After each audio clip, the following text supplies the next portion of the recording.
لائق سے تکریم واجب الاحترام معزز بوقار سادات کرام علماء ذوی الاحترام گرامی قدر برادران اسلام بزرگوں دوستوں نوجوان ساتھیوں پیارے بچوں السلام علیکم ورحمۃ اللہ وبرکاتہ۔ الحمد للہ رب العالمین والعاقبۃ للمتقین والصلاة والسلام علی سید الانبیاء والمرسلین وعلی آلہ واصحابہ وازواجہ وذریاتہ واہل بیتہ وابنہ الغوث الاعظم الجیلانی ومعین الملت والدین وشیخ الاسلام والمسلمین اعلی الحضرت الامام احمد رضا وعلى عباد اللہ الصالحین اجمعین اما بعد فاعوذ باللہ من الشیطان الرجیم بسم اللہ الرحمن الرحیم یا ایہا الذین آمنوا استعینوا بالصبر والصلاة ان اللہ مع الصابرین ولا تقولوا لمن يقتل في سبيل الله اموات بل احياء ولكن لا تشعرون ولنبلونكم بشيء من الخوف والجوع ونقص من الاموال والانفس والثمرات وبشر الصابرين صدق اللہ مولانا العظیم وبلغنا رسولہ النبی الامین المختار الکریم ونحن علی ذالک لمن الشاہدین والشاکرین والحمد للہ رب العالمین۔ آئیے سب سے پہلے مذہب اہل سنت والجماعت یعنی کہ مسلک اعلیٰ حضرت کے قدیم دستور کے مطابق ہم سب کے آقا و مولا حضور سراپا نور سیدنا محمد الرسول اللہ صلی اللہ تعالیٰ علیہ وآلہ وسلم کی بارگاہ نور میں جی لگا کر درود پاک کی نظریں پیش فرما لیں۔ اللہم صلی علی سیدنا مولانا محمد معدن الجود والکرم وعلی آلہ وصحابہ وبارک وسلم صلاۃ وسلام علیک یا رسول اللہ صلی اللہ تعالیٰ علیہ وآلہ وسلم۔ نبی اور آل نبی پر ایک بار اور دل کی گہرائیوں کے ساتھ درود و سلام کی نظر پیش فرما لیں۔ صلی اللہ علی النبی الامی وآلہ صلی اللہ علیہ وسلم صلاۃ وسلام علیک یا رسول اللہ صلی اللہ تعالیٰ علیہ وآلہ وسلم۔ حصول برکات و نجات کے لیے ایک بار پورا مجمع مل کر درود پاک کی نظریں پیش کر لیں۔ اللہم صلی علی، اس میں اکو کرواؤ، اکو تھوڑا سا۔ اللہم صلی علی سیدنا و مولانا محمد معدن الجود والکرم وعلی آلہ وصحابہ وبارک وسلم صلاۃ وسلام علیک یا رسول اللہ صلی اللہ تعالی علیہ وآلہ وسلم۔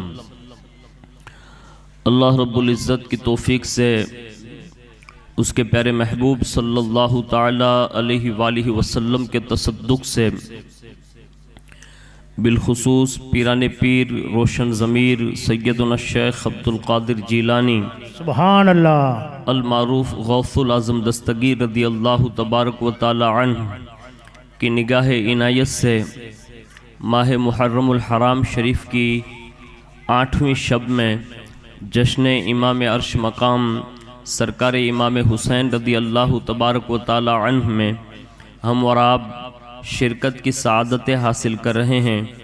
اللہ رب العزت ان نفوس قدسیہ کے تصدق سے ہماری آپ کی سب کی حاضری کو قبول فرمائیں اور اس حاضری کو ہم سب کے لیے بروز محشر رسول اللہ کی ملاقات و شفاعت کا ذریعہ بنائیں۔ فقیر قادری اپنی گفتگو کا آغاز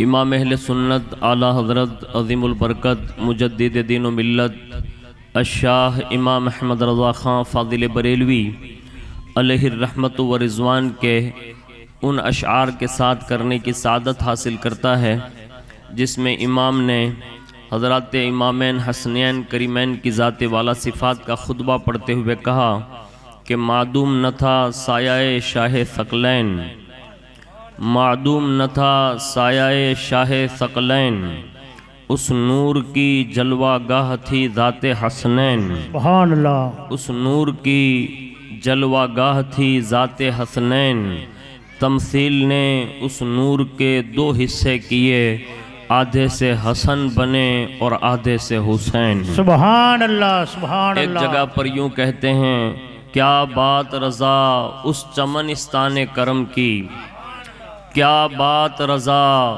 اس چمنستان کرم کی، زہرا ہے کلی جس میں حسن اور حسین پھول۔ سبحان اللہ، سبحان اللہ۔ کہیں بڑی محبت میں کہتے ہیں، یا رسول اللہ تیری نسل پاک میں ہے بچہ بچہ نور کا، تیری نسل پاک میں ہے بچہ بچہ نور کا، تو ہے عین نور تیرا سب گھرانہ نور کا۔ سبحان اللہ، سبحان اور اللہ۔ سلطان الہند عطا رسول خواجہ خواجگاں فخر ہندوستان سرکار غریب نواز کے تعلق سے یہ رباعی بڑی مشہور ہے، جس میں حضور سلطان الہند علیہ رحمہ کہتے ہیں، شاہ است حسین بادشاہ است حسین، دین است حسین دین پناہ است حسین، سرداد نداد دست در دست یزید، حقا کے بنائے لا الہ است حسین۔ سبحان اللہ، سبحان اللہ۔ ایک بار بڑی محبت کے ساتھ درود شریف پیش کر لیں، اللہم صلی علی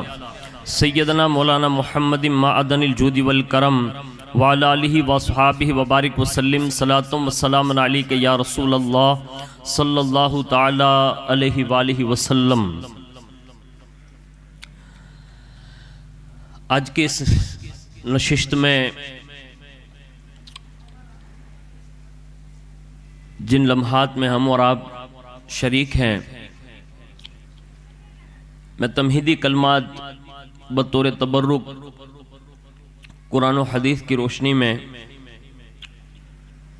شہادت اور شہید ان دونوں لفظ کے حوالے سے چند باتیں عرض کروں گا، جس کو سمجھنے کے بعد ہمیں اور آپ کو یہ بات پوری دنیا کو باور کرانی چاہیے کہ ہم جو کربلا بیان کرتے ہیں تو معاذ اللہ رب العالمین ہم خانوادہ اہل بیت اطہار کو کمزور بتانے کے لیے نہیں، بلکہ اس دور کے کمزور دلوں کو طاقتور بنانے کی نیت سے سناتے ہیں۔ سبحان اللہ، سبحان اور اللہ۔ پوری دنیا یہ جانتی ہے کہ ہر سال کربلا سنایا جاتا ہے، اور یہ کربلا ہی کے بیانات اور اس کی تاریخ ہی کا نتیجہ ہے کہ جب بھی کوئی ظالم ظلم کے ساتھ اٹھے گا، اس ظلم کو دبانے کے لیے کوئی کربلا کا غلام کھڑا ہوگا اور اس ظلم کو نیست و نابود فرما دے گا۔ پتہ یہ چلا کربلا یہ حقیقت میں جذبات بیدار کرنے کا نام ہے۔ کربلا دراصل ہمارے اور آپ کے حوصلوں کو بلند کرنے کا نام ہے۔ کربلا کی داستان یہ ایک ہمت دینے والی داستان کا نام ہے۔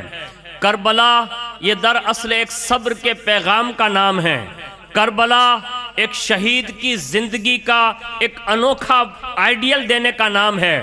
کربلا جہاں بیٹیوں کی عزت کی چادریں بچانے کا نام ہے۔ کربلا یہ دراصل نمازوں کے تحفظ کا نام ہے۔ کربلا دراصل قرآن کے تحفظ کا نام ہے۔ کربلا یہ رسول اللہ کی حدیثوں کی حفاظت کا نام ہے۔ کربلا صدیق اکبر کی صداقت کے پہرے کا نام ہے۔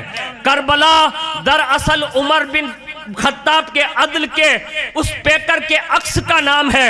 کربلا دراصل عثمان ذوالنورین کی سخاوت کا عکس جمیل ہے، اور کربلا ہی ہے جو مولا علی کی شجاعت کا محور بن کر دنیا کو بتا رہے ہیں کہ 3 دن بھوکے اور پیاسے رہ کر اگر کوئی رسول اللہ کے دین پر اپنے بیٹے دے سکتا ہے تو وہ کوئی اور نہیں دے سکتا، وہ کربلا کا دھنی امام حسین ہی دے سکتے ہیں۔ سبحان اللہ، نعرہ تکبیر، نعرہ رسالت۔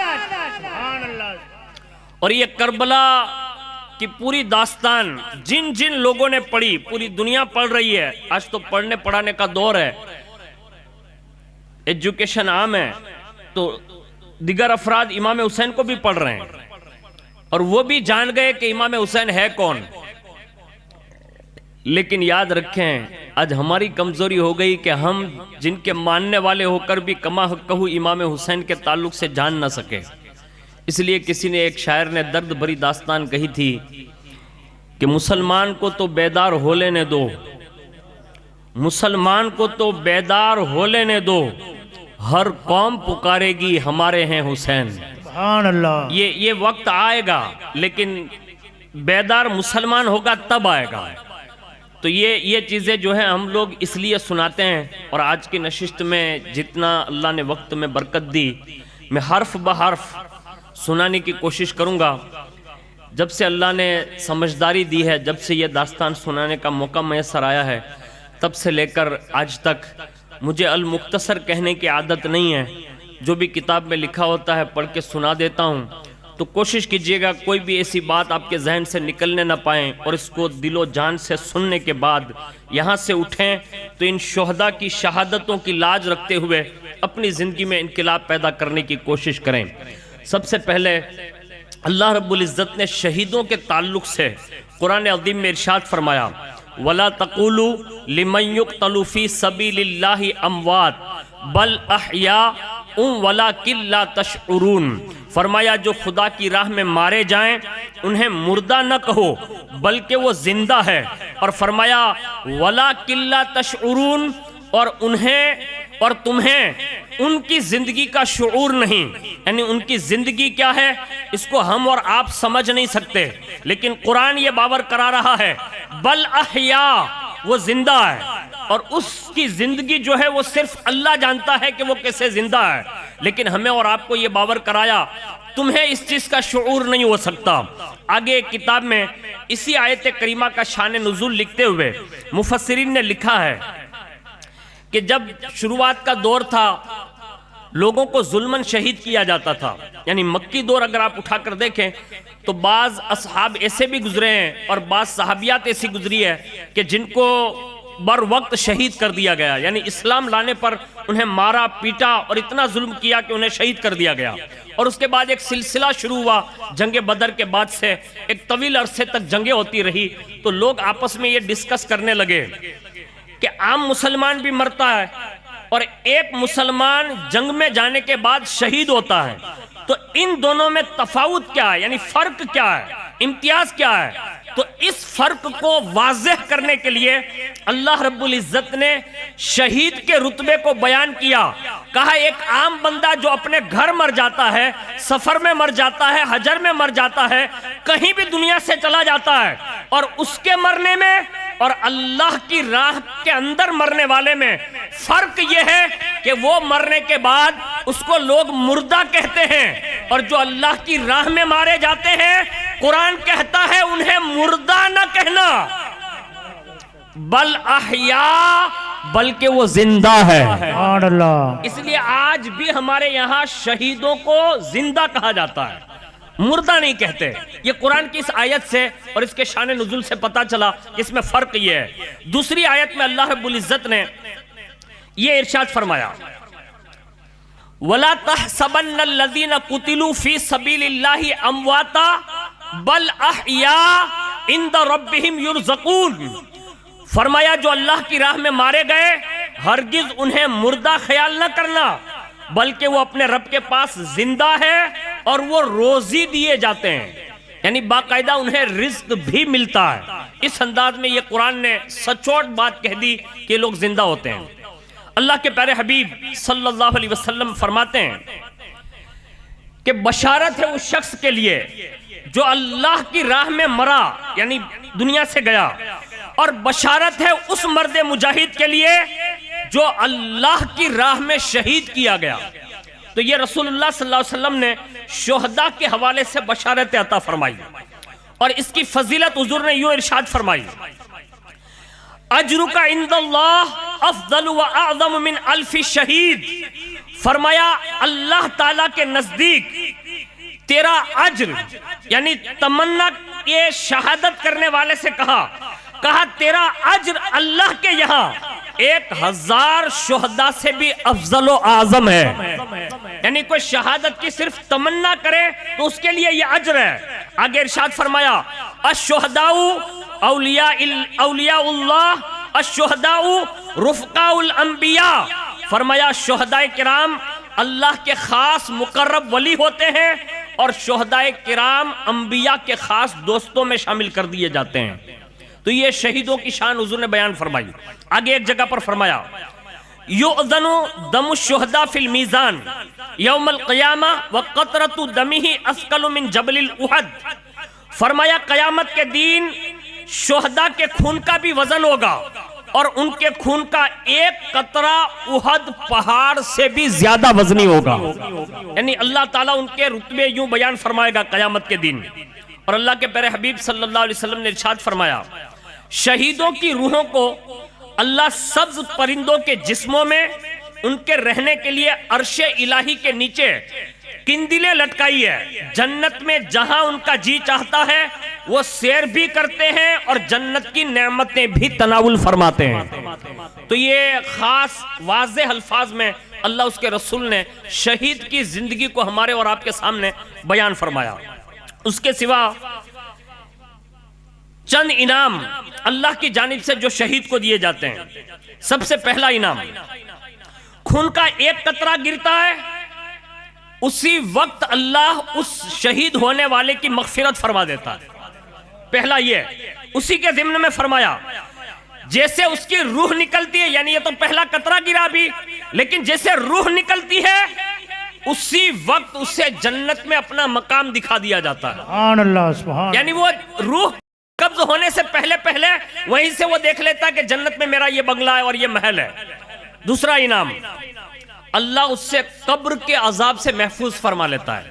یعنی قبر کا عذاب شہیدوں کو نہیں دیا جاتا. نمبر 3 اس سے جہنم کے عذاب کا خوف نہیں رہتا. یعنی جب قبر کا نہیں ہے تو جہنم کا بھی نہیں, تو یہ خوف بھی ان سے ہٹا دیا جاتا ہے. اس کے سر پر قیامت کے دن اللہ جو عزت کا تاج پہنائے گا تو وہ دنیا کی ساری چیزیں مل کر بھی اس شہید کے ایک تاج کا مقابلہ نہیں کر سکتی. اتنا بڑا تاج دیا جائے گا. آگے فرمایا اللہ تعالیٰ اس کے نکاح میں, یعنی شہید کے نکاح میں حورے 70 کے قریب عطا فرمائے گا. اور نمبر 6 اس کے عزیزوں میں سے, یعنی جس خاندان میں سے جو بندہ شہید ہوتا ہے اس کے عزیزوں میں سے اللہ تعالیٰ اسے اجازت دے گا کہ تو جس کو چاہے جنت لے جا. تو ایک شہید اپنے خاندان میں سے 70 لوگوں کو جنت میں داخلہ عطا کروائے گا. سبحان اللہ سبحان اللہ. اور حضور صلی اللہ علیہ وسلم فرماتے ہیں کہ جو جنگ میں یا لڑائی میں مارے جاتے ہیں ان کی 3 قسمیں ہیں. ایک وہ مومن جو اپنی جان اور اپنے مال سے اللہ کی راہ میں لڑے, دشمن سے خوف اور مقابلہ کریں, خوب مقابلہ کریں یہاں تک کہ قتل ہو جائیں. تو فرمایا یہ وہ شہید ہے جو صبر اور مشقت کے امتحان میں کامیاب ہوا. یہ شہید اللہ کے عرش کے نیچے اللہ کی رحمت کے سائے میں ہوگا. حضور نے یہ بیان فرمایا. پھر فرمایا لا یفضل النبیون الا بدرجۃ النبوہ. فرمایا انبیاء کرام سے صرف ایک درجہ نبوت میں بس یہ درجہ بلند ہوگا اور اس کے نیچے اس شہید کو رکھا جائے گا. پتہ یہ چلا اللہ کے یہاں شہید کا رتبہ یہ رکھا جائے گا. آگے فرمایا کہ دوسرا وہ مومن جس کے اعمال 2 طرح کے ہوں گے, کچھ اچھے ہوں گے کچھ برے ہوں گے. وہ مومن اپنی جان اور مال سے خدا کی راہ میں جہاد کرے اور جس وقت دشمن سے سامنا ہو اور اس سے لڑے یہاں تک کہ شہید ہو جائیں تو فرمایا یہ ایسی شہادت ہے جو گناہوں کو بھی مٹا دیتی ہے اور برائیوں کو بھی مٹا دیتی ہے. آگے فرمایا ان السیف محاو الخطایا وادخل من ای ابواب الجنت شاء. یعنی بے شک تلوار گناہوں کو بہت زیادہ مٹانے والی ہے اور یہ شہید جس دروازے سے چاہے گا اللہ اسے جنت میں داخلہ عطا فرما دے گا. یعنی یہ شہیدوں کی شان حضور نے اس انداز میں بھی بیان فرمائی. آخر میں ایک موافقت عرض کرتا ہوں کہ شہید کو جو درجات ملیں گے تو اس میں جو ان کی بلندی درجات جو ہوں گے اس میں جو موازنہ ہوگا اس کو تھوڑا سنیے گا. اور یہ بڑا دلچسپ موازنہ ہوتا ہے, حالانکہ مقابلہ نہیں کراتے, اس کو یاد رکھیے گا. نمبر 1 شہید کو نبی سے بہت قریب اور نزدیکی حاصل ہوگی.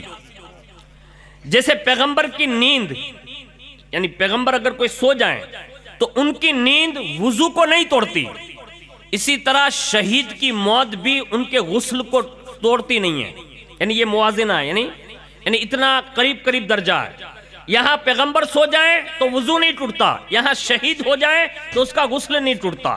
آگے فرمایا نبی کے لیے ان کے فضلات اللہ رب العزت کی جانب سے انہیں یہ شرف حاصل ہے کہ وہ پاک ہوتے ہیں، اور شہید کا جو خون ہوتا ہے وہ پاک ہوتا ہے.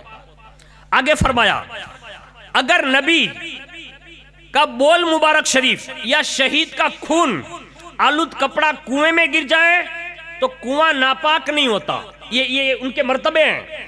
آگے فرمایا نبی بعد وفات زندہ ہے، شہید بھی بعد وفات زندہ ہے. فرمایا نبی کو بعد وصال رزق دیا جاتا ہے اور شہید کو بھی اللہ رزق عطا فرماتا ہے. آگے فرمایا شہید سے قبر کے سوالات نہیں کیے جاتے، شہید کا گوشت خون زمین نہیں کھا سکتی، شہید دنیا سے گناہوں سے پاک ہو کر جاتا ہے جیسے آج ہی اس کی ماں نے اس کو جنا ہو، اور شہید موت سے پہلے دنیا میں آخری سانس کے وقت ہی وہ جنت کا اپنا مقام دیکھ لیتا ہے. اور فرمایا وہ 70 آدمی یعنی 70 آدمیوں کی شفاعت کرتا ہے. شہید کا عمل اور رزق قیامت تک جاری رہتا ہے، اور شہید قیامت کے دن گھبرائے گا نہیں بلکہ اللہ اسے قیامت کی گھبراہٹ سے بھی محفوظ رکھے گا. پتہ یہ چلا اللہ رب العزت نے یہ مراتب ایک شہید کو عطا فرمائے. اور کائنات میں آپ نے دیکھا ہوگا صحابہ سے لے کر آج تک آپ دیکھتے آئیے کہ سینکڑوں لوگ اس دنیا میں شہید ہوئے، اور باقاعدہ انہوں نے اللہ کے لیے اور صرف دین کے لیے اور رسول اللہ کی محبت کی خاطر اپنی جانیں قربان کر دی. اور ان تمام جانوں میں سب بڑے بڑے قیمتی گزرے ہیں، جس میں اگر آپ دیکھ لیں تو حضرت فاروق اعظم شہید، حضرت عثمان ذوالنورین شہید، حضرت مولا کائنات شہید، حضرت امام حسن مجتبیٰ شہید. اس طرح ایک پوری تفصیل ہے جو صحابہ کی اور اہل بیت اطہار کی، کہ جس میں اللہ نے بہت سارے شہداء جو ہے پیدا فرمائے اور انہوں نے اپنی شہادتیں دی. تذکرے سب کے ہوتے ہیں اپنے اپنے مقامات کے اعتبار سے، لیکن امام حسین رضی اللہ تعالیٰ عنہ کی شہادت کا ذکر جو ہے وہ بڑی کثرت سے ہوتا ہے. اور اس کی اصل وجہ ہمارے بزرگوں نے جو صوفیہ نے بیان کی ہے. اگر آپ تفسیر صوفیہ اٹھا کر دیکھیں، جیسے روح البیان ہے، اس طرح کی جو بڑی بڑی تفاسیر ہیں، اگر اس کو آپ پڑھیں گے تو آپ کو یہ اندازہ ہوگا کہ ہمارے بزرگوں نے اپنے ملفوظات میں بھی یہ کہا کہ امام حسین کی شہادت کا سب سے زیادہ ذکر ہونے کا مطلب یہ ہے کہ یہ امام حسین کی شہادت نہیں بلکہ پس پردہ یہ رسول اللہ صلی اللہ علیہ وسلم کی شہادت ہے. سبحان اللہ. یعنی یہ ورثتاً اللہ نے منتقل کر کے ان کے نواسوں کے مقدر میں کر دی، اور اللہ رب العزت نے وہ رتبے آپ کے نواسے کو عطا فرمائے جو شہادت کے دلہا بنے. تو پتہ یہ چلا یہ شہادت کا تذکرے کے پیچھے رسول اللہ صلی اللہ علیہ وسلم کا محبت کا وہ پس منظر ہے. اب یہ اسباب کیسے بنے، آخر یہ کیسے ہو گیا، یعنی اتنا بڑا سانحہ جو کربلا کا واقعہ ہے وہ آخر کیسے رونما ہوا. تو تاریخی کتابوں میں راویوں نے یہ لکھا ہے، مورخوں نے یہ لکھا ہے، کہتے ہیں کہ حضرت امیر معاویہ رضی اللہ تبارک و تعالی عنہ کا جیسے وصال شریف ہوا، یعنی دنیا سے اب تشریف لے گئے، تو سن ہجری 60 کے مطابق 34 سال کی عمر میں یہ بدبخت جو ہے وہ تخت نشین ہوا، یعنی بیٹھ گیا وہ تخت پر. حضرت امیر معاویہ کے جانے کا چند روز اس نے غم منایا، اور چند روز کے بعد اس کی جو پرانی عادتیں تھی وہ واپس بر لایا. یعنی معاذ اللہ اس نے سراہی وغیرہ ساتھ جو لایا تھا وہ منگوائی، اور اس کے دماغ میں یہ مطلب ایک خپت بھرا ہوا تھا. اس نے سب سے پہلے آتے ہی تخت پر چند روز کے بعد سب سے پہلا جو حکم دیا وہ یہ تھا کہ سب سے زیادہ میری حکومت میں اگر کوئی آڑ بن سکتے ہیں تو وہ امام حسین ہے، عبداللہ ابن زبیر ہے، عبد الرحمن بن ابو بکر ہے، عبداللہ ابن عمر ہے. اگر یہ حضرات میری بیعت کر لیں اور میری پیروی کر لیں گے تو سارے لوگ چپ چاپ میری پیروی کر لیں گے. تو اس نے یہ منصوبہ سازی اپنے لوگوں کے سامنے اس نے پیش کی، اور اس نے جلدی سے تاکیدن خطوط لکھنا شروع کیا، اور اس نے سب سے پہلے ان نفوس قدسیہ کے شہر مقدس یعنی مدینۃ الرسول میں جو ہے سب سے پہلا خط پہنچایا، اور یہ خط روانہ کر کے اس میں یہ لکھوایا کہ حضرت امام حسین، حضرت عبداللہ ابن عمر، عبد الرحمن بن ابو بکر، عبداللہ ابن زبیر، ان سے میری بیعت لے لی جائے، جب تک بیعت نہ کر لے انہیں قید رکھا جائے، ہرگز چھوڑا نہ جائے۔ یہ الفاظ لکھے ہیں۔ دوسرے الفاظ یہ تھے، ان کے سامنے میرا خط پیش کرو، اگر ان میں سے جو کوئی میری بیعت سے انکار کرے اس کا اسی وقت سر قلم کر کے میرے خط کے جواب میں وہ سر بھی بھیجے جائیں۔ یہ یزید کا سب سے پہلا یہ خط تھا۔ تھوڑے تھوڑے آپ لوگ آگے آتے جائیں تاکہ بعد میں آنے والوں کو بیٹھنے میں آسانی ہو جائیں۔ ایک مرتبہ درود شریف پڑھ لیں، اللہم صلی علی سیدنا مولانا محمد معدن الجود والکرم وعلی آلہ واصحابہ وبارک وسلم، صلاۃ و سلام علیک یا رسول اللہ صلی اللہ تعالی علیہ وآلہ وسلم۔ تو جیسے ہی یہ خط مدینۃ الرسول یزید کا بھیجا ہوا ولید بن عقبہ نے پڑھا تو اس کے ساتھ میں ایک مشیر بیٹھا رہتا تھا جس کا نام ہے مروان بن حکم، اسی سے مشورہ کیا۔ وہ شریر آدمی، شیطان قسم کا، اس نے فوراً مشورہ دیا کہ ان حضرات کو صاف صاف لفظوں میں بلا کر کہہ دیا جائے اور یہ بتا دیا جائے کہ یزید نے بیعت کا مطالبہ کیا، اگر بیعت کر لے تو ٹھیک ہے، ورنہ اسی وقت ان سب کو قتل کر دیں۔ یہ مروان ابن حکم کا مشورہ تھا۔ تو اتنے میں یہ ولید بن عقبہ نے کہا کم بخت، مجھے تو رسول اللہ کے نواسوں کے قتل کا مشورہ دے رہا ہے جن کو رسول اللہ نے اپنا بیٹا کہا ہے، مجھ سے ایسا نہیں ہوگا اور میں ایسا کبھی کر بھی نہیں سکتا۔ البتہ ولید نے جو ہے امام حسین رضی اللہ تعالیٰ عنہ کی بارگاہ میں ایک عریضہ لکھا، یعنی پیغام بھیجا، اور اس میں صرف یہ لکھا کہ اگر آپ تنہائی میں آ کر مجھ سے ملاقات کر سکیں تو آپ ضرور تشریف لائیں، بڑا کرم ہوگا، بس یعنی عزت کے ساتھ امام حسین کو دعوت دی۔ چنانچہ جس وقت ولید بن عقبہ کا قاصد امام حسین رضی اللہ تعالیٰ عنہ کے پاس پہنچا تو رات کا وقت تھا، آپ حضرت عبداللہ ابن زبیر کے ساتھ مسجد نبوی میں ہی گفتگو فرما رہے تھے۔ آپ نے قاصد سے فرمایا آپ چلو ہم لوگ آ رہے ہیں۔ چنانچہ آپ اپنے ساتھ حضرت عبداللہ ابن زبیر، عبداللہ ابن عمر اور چند صحابہ کو لے کر ولید بن عقبہ کے پاس تشریف لے آئے۔ ولید نے یزید پلید کا خط آپ کے سامنے پیش کیا۔ خط پڑھنے کے بعد آپ نے فرمایا یزید جانتا ہے، یعنی امام حسین نے فرمایا یزید جانتا ہے کہ میں اس کی بیعت کر لوں، یہی وہ جانتا ہے نا کہ میں اس کی بیعت کر لوں۔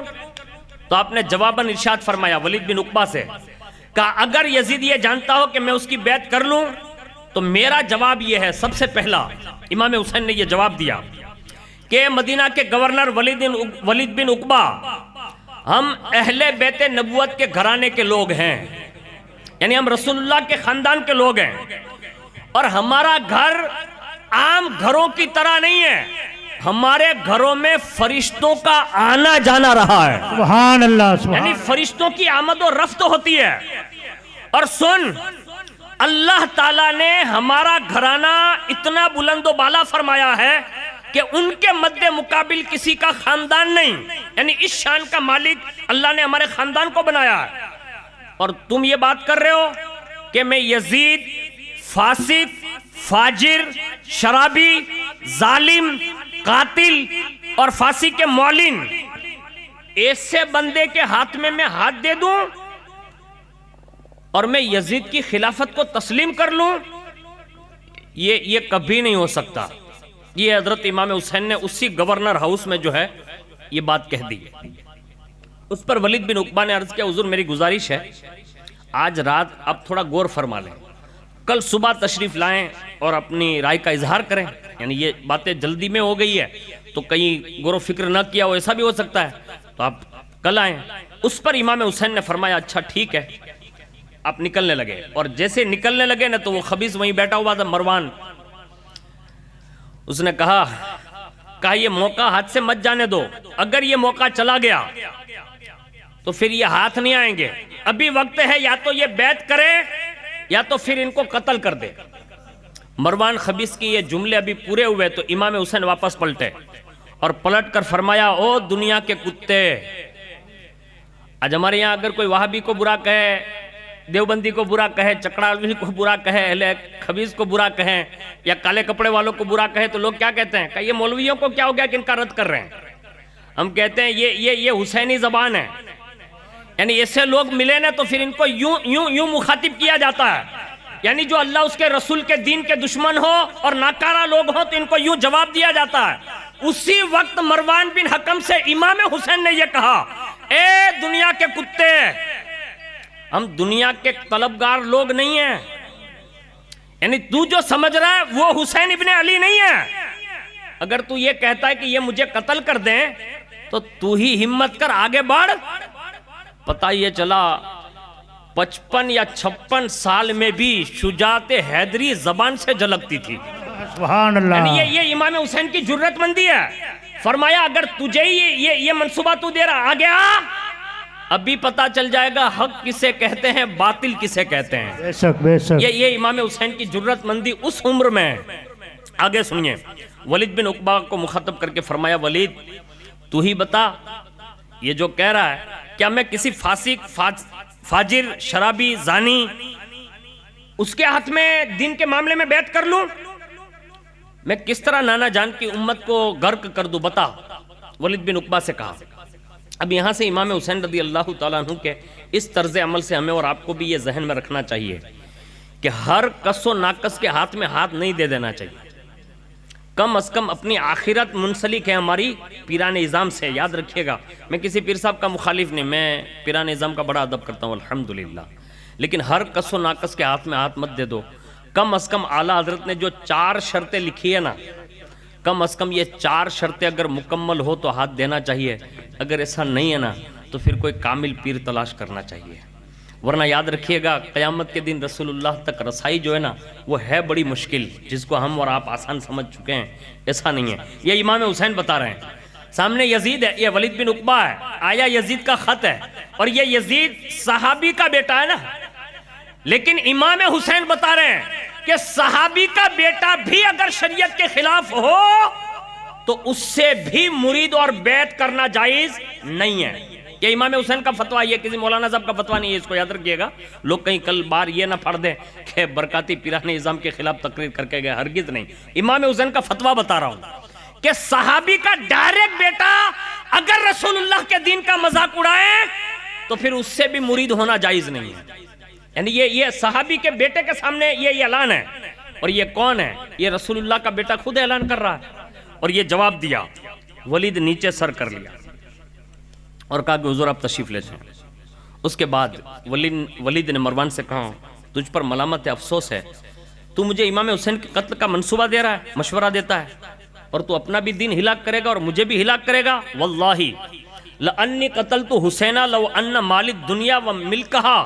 فرمایا سن مروان، اللہ کی قسم اگر اللہ مجھے دنیا اور دنیا کی بادشاہت عطا کر دے پھر بھی میں امام حسین کے ساتھ ایسا نہیں کر سکتا۔ یعنی یہ تو خالی حکومت ہے، حاکم یہاں کا میں ہوں، اگر پوری دنیا کی بادشاہت بھی مل جائے نا تو بھی میں امام حسین رضی اللہ تعالیٰ عنہ کے ساتھ ایسا نہیں کر سکتا۔ پھر اس کے بعد ولید بن عقبہ نے یزید کو لکھ کر بھیج دیا کہ امام حسین رضی اللہ تعالیٰ عنہ نے تیری بیعت سے انکار کر دیا ہے، بس یہ بات ختم ہو گئی ہے، اور انہیں تیری خلافت بھی منظور نہیں، تیری بیعت بھی منظور نہیں، تیری حکومت سے بھی کوئی سروکار نہیں ہے، اور وہ خلافت کے آرزو مند بھی نہیں ہے۔ یہ لکھ کر ولید بن عقبہ نے جاری کر دیا۔ اس کے بعد دیگر کتابوں میں یہ باتیں لکھی ہوئی ہے کہ وہ خط جو ولید بن عقبہ کے پاس آیا تھا نا یزید کا، وہ امام حسین نے لے لیا تھا مطلب، اور سیدھے حضور صلی اللہ علیہ وسلم کے روضہ انور پر حاضر ہوئے، اور بے قرار ہوتے ہوئے حضور کے مزار انور کے قریب عرض کیا، کہا نانا جان میں وہی حسین ہوں جس کے لیے ہرنیاں بچے لے کر آتی تھی، میں وہی حسین ہوں کہ جس کے پیدا ہوتے ہی آپ نے اپنا لعاب دہن مجھے عطا فرمایا تھا، میں وہی حسین ہوں کہ چند سالوں تک آپ نے مجھے کندھوں پر اٹھا کر باقاعدہ بڑے ناز سے پالا ہے، یا رسول اللہ میں وہی نواسا ہوں جس کے لیے آپ نے سجدے لمبے فرمائے، یا رسول اللہ میں وہی نواسا ہوں جس کے لیے آپ نے کبھی خطبہ چھوڑا ہے. یعنی اینڈ خطبے میں حضور نے مطلب امام حسین کو ممبر پر لیا ہے اتر کر. تو یہ ساری داستان امام حسین رضی اللہ تعالیٰ عنہ سنا رہے ہیں. یہ پوری رات امام حسین رضی اللہ تعالیٰ عنہ کی مزار اقدس پر بے قراری کی حالت میں لپٹ کر گزر گئی. دوسری رات آ گئی، یعنی یہ خط ملنے کے بعد دوسری رات. پھر حضور کے روزے پر حاضر ہوئے، پھر عرض کرتے رہے یہاں تک کہ تہجد کا وقت قریب ہو گیا اور آنکھ لگ گئی. اور جیسے آنکھ لگی تو فرماتے ہیں کہ اسی وقت نانا جان صلی اللہ علیہ وسلم فرشتوں کی جماعت کے ساتھ میرے خواب میں تشریف لائے. سبحان یعنی یہ اللہ. دوسری رات ہے، یزید کے خط پہنچنے کے بعد یہ دوسری رات ہے. حضور تشریف لائے اور آپ نے فوراً ہی مجھے محبت سے سینے سے لگایا، میری آنکھوں کو بوسہ دیا اور فرمایا بیٹے حسین گھبرانا نہیں، ان قریب کربلا پہنچو گے اور وہاں سے شہادت کا جام پی کر مجھ سے ملاقات کرو گے. یعنی یہ بات کہی اور فرمایا شہزادے حسین وہ لوگ جو تمہیں اور تمہارے اعزاء اقربا اور تمہارے متعلقین کو جو شہید کریں گے میری شفاعت کی امید بھی رکھتے ہیں وہ، حالانکہ وہ میری شفاعت سے محروم ہیں. اور فرمایا بیٹے حسین تمہارے باپ اور تمہاری والدہ بڑے مغموم ملول ہیں، مجھ سے ملیں اور تمہاری جدائی میں وہ بے قرار ہیں. بس یہ خواب جو ہے امام حسین دیکھ رہے ہیں. تو امام حسین نے خواب میں ہی روتے ہوئے عرض کیا یا رسول اللہ مجھے اپنے پاس رکھ لیجئے نا. یعنی جب یہ سب کچھ ہونے والا ہے تو حضور مجھے اپنے پاس رکھ لیں. تو دیکھیے رسول اللہ صلی اللہ علیہ وسلم اپنے شہزادے کو عین خواب میں، اور یہ میں کوئی عام بندے کا خواب نہیں سنا رہا ہوں، آپ وہ خواب نہ سمجھے جو ہم اور آپ دیکھ رہے ہیں، بلکہ رسول اللہ فرماتے ہیں جس نے مجھے خواب میں دیکھا اس نے حقیقت میں دیکھا. یعنی یہ شیطان حضور کی نقل نہیں کر سکتا، یعنی ہم شکل ہو کر نہیں آ سکتا. اور میں تو ڈائریکٹ امام حسین کا خواب بیان کر رہا ہوں کہ رسول اللہ خواب میں ہیں اور نواسے کے خواب میں ہیں. تو فرمایا یا رسول اللہ مجھے رکھ لیجئے. حضور نے فرمایا شہزادے حسین تمہیں دنیا میں واپس جانا ضروری ہے. یعنی خواب کی دنیا سے نکال کر کہا تمہیں واپس دنیا میں جانا ضروری ہے. جو کچھ میں نے کہا ہے وہ ہونے والا ہے. یعنی جو خبریں میں نے ولادت سے لے کر اب شہادت کا وقت قریب آ رہا ہے یہ ساری باتیں ہوگی بیٹا. پھر آنکھ کھل گئی، روضہ رسول سے رخصت ہو کر مکان پر تشریف لائے اور اسی وقت آپ نے فرمایا اپنے اقربا سے کہا تیاریاں شروع کر دیں. یعنی مکہ شریف جانے کی روانگی کی تیاری ہوگی. نیز امام حسین نے اپنے گھر والوں کو جمع کیا اور جمع کرنے کے بعد ساری باتیں بتا دی کہ یزید کا یہ خط آیا ہے اور یہاں ایک اشتعال بپا ہوگا، یعنی ایک سما بنے گا اور اس سما میں نہ جانے ہمارے ساتھ اور بالخصوص مدینۃ الرسول کی حرمت کے ساتھ کیا کیا جائے گا وہ اللہ ہی بہتر جانتا ہے. لیکن یہ بات آپ نے اپنے تمام کے تمام گھر والوں کو مطلع فرما دیا. ان حضرات نے بھی باقاعدہ کسی طرح سے کوئی پشو پیش نہ کرتے ہوئے انہوں نے بھی تیاریاں شروع کر دی. اس کے بعد حضرت امام علی مقام اور حضرت عبداللہ ابن زبیر رضی اللہ تعالیٰ عنہ ان کے حوالے سے بھی یہ بات لکھی گئی ہے کہ اگر یزید کی بیعت یہ دونوں کر لیتے، یعنی امام حسین کر لیتے اور حضرت عبداللہ ابن زبیر کر لیتے تو یہ مسائل کھڑے نہیں ہوتے. یعنی یہ لوگوں نے یہ کیا ہے.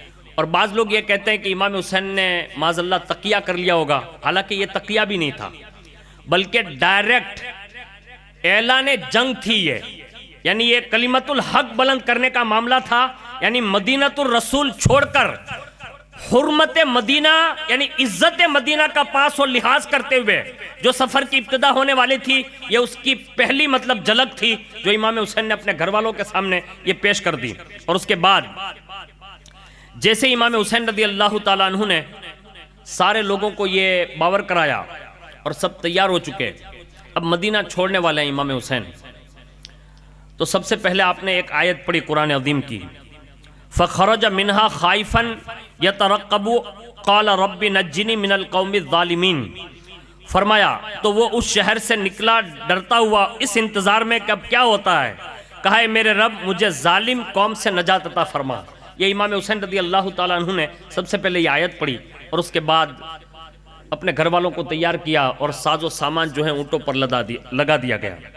اور اس کے بعد حضور سیدنا امام حسین رضی اللہ تعالیٰ عنہ اور آپ کے جو اقربا میں سے حضرت زینب وغیرہ، یہ سارے لوگ مزار اقدس پر یعنی رسول اللہ صلی اللہ علیہ وسلم کے روز اطہر پر حاضر ہوئے اور اپنی ساری باتیں حضور کو سنائی۔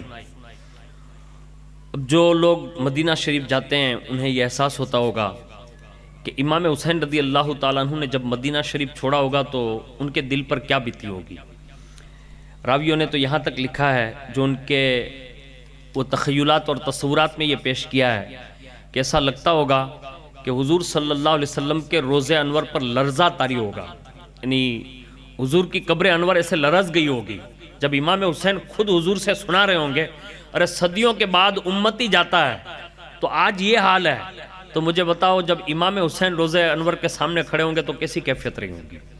لیکن امام حسین نے اپنی پوری داستان حضور کو سنائی، آپ کی والدہ کو سنائی اور آخری سلام سب میں عرض کیا، اور عرض کرنے کے بعد امام حسین رضی اللہ تعالیٰ عنہ نے صرف دین کے لیے، دین کی عزت اور آبرو بچانے کے لیے اس شہر مقدس کو چھوڑا جہاں آج پوری دنیا مرنے کی دعا مانگتی ہے۔ یعنی کائنات کا ہر سنی صحیح العقیدہ یہ دعا کرتا ہے کہ اللہ مدینہ بلا تو پھر مدینے سے واپس نہ لوٹا بلکہ مدینے میں موت نصیب فرما۔ سبحان اللہ۔ وہ عظیم شہر مقدس جس کی فرشتے بھی تمنائیں کرتے ہیں۔ آپ سمجھ رہے ہیں میری بات؟ میں آپ کو جو مدینہ شریف کے فضائل بیان کر رہا ہوں نا، یہ امام حسین کے چھوڑنے پر عرض کر رہا ہوں کہ امام حسین کے دل پر کیا گزری ہوگی جس شہر میں آنے کے لیے فرشتے ترستے ہو۔ حدیث پاک میں ہے کہ ہر روز صبح اور شام 70,000 فرشتے، یعنی صبح 70,000 شام کو 70,000، یعنی 2 اوقات میں یہ پالی لگی ہوئی ہے۔ ایک بار جو صبح میں آ جاتا ہے پھر وہ 70,000 کو صبح قیامت تک دوبارہ آنے کا موقع نہیں ملتا، اور جو شام کو آ جاتے ہیں انہیں پھر قیامت تک موقع نہیں ملتا۔ پتہ یہ چلا، معلوم یہ ہوا کہ فرشتوں کو بھی قیامت تک میں ایک ہی بار اجازت ہے۔ امتیوں کے تو نصیب چمکے، حضور جب چاہیں جب بلا لیں۔ سبحان اللہ۔ یعنی یہ نصیبے کی بات ہے نا۔ بڑے بڑے لوگ اس وقت بھی دنیا میں موجود ہے، بالخصوص میں یہ کہوں تو بجا ہوگا کہ حضور سیدی سرکار دادا باپو قادری فاطمی دامت برکاتہم القدسیہ سال میں 2 مرتبہ تقریباً مدینۃ الرسول میں حاضری دیتے ہیں۔ سبحان اللہ۔ یعنی یہ کم بات نہیں ہے، یہ بڑی بات ہے۔ اللہ جس کو چاہتا ہے، محبوب جس کو چاہتے بلاتے ہیں۔ لیکن یہ جانے والوں سے پوچھو نا کہ پھر آنے کے وقت کیا ہوتا ہے؟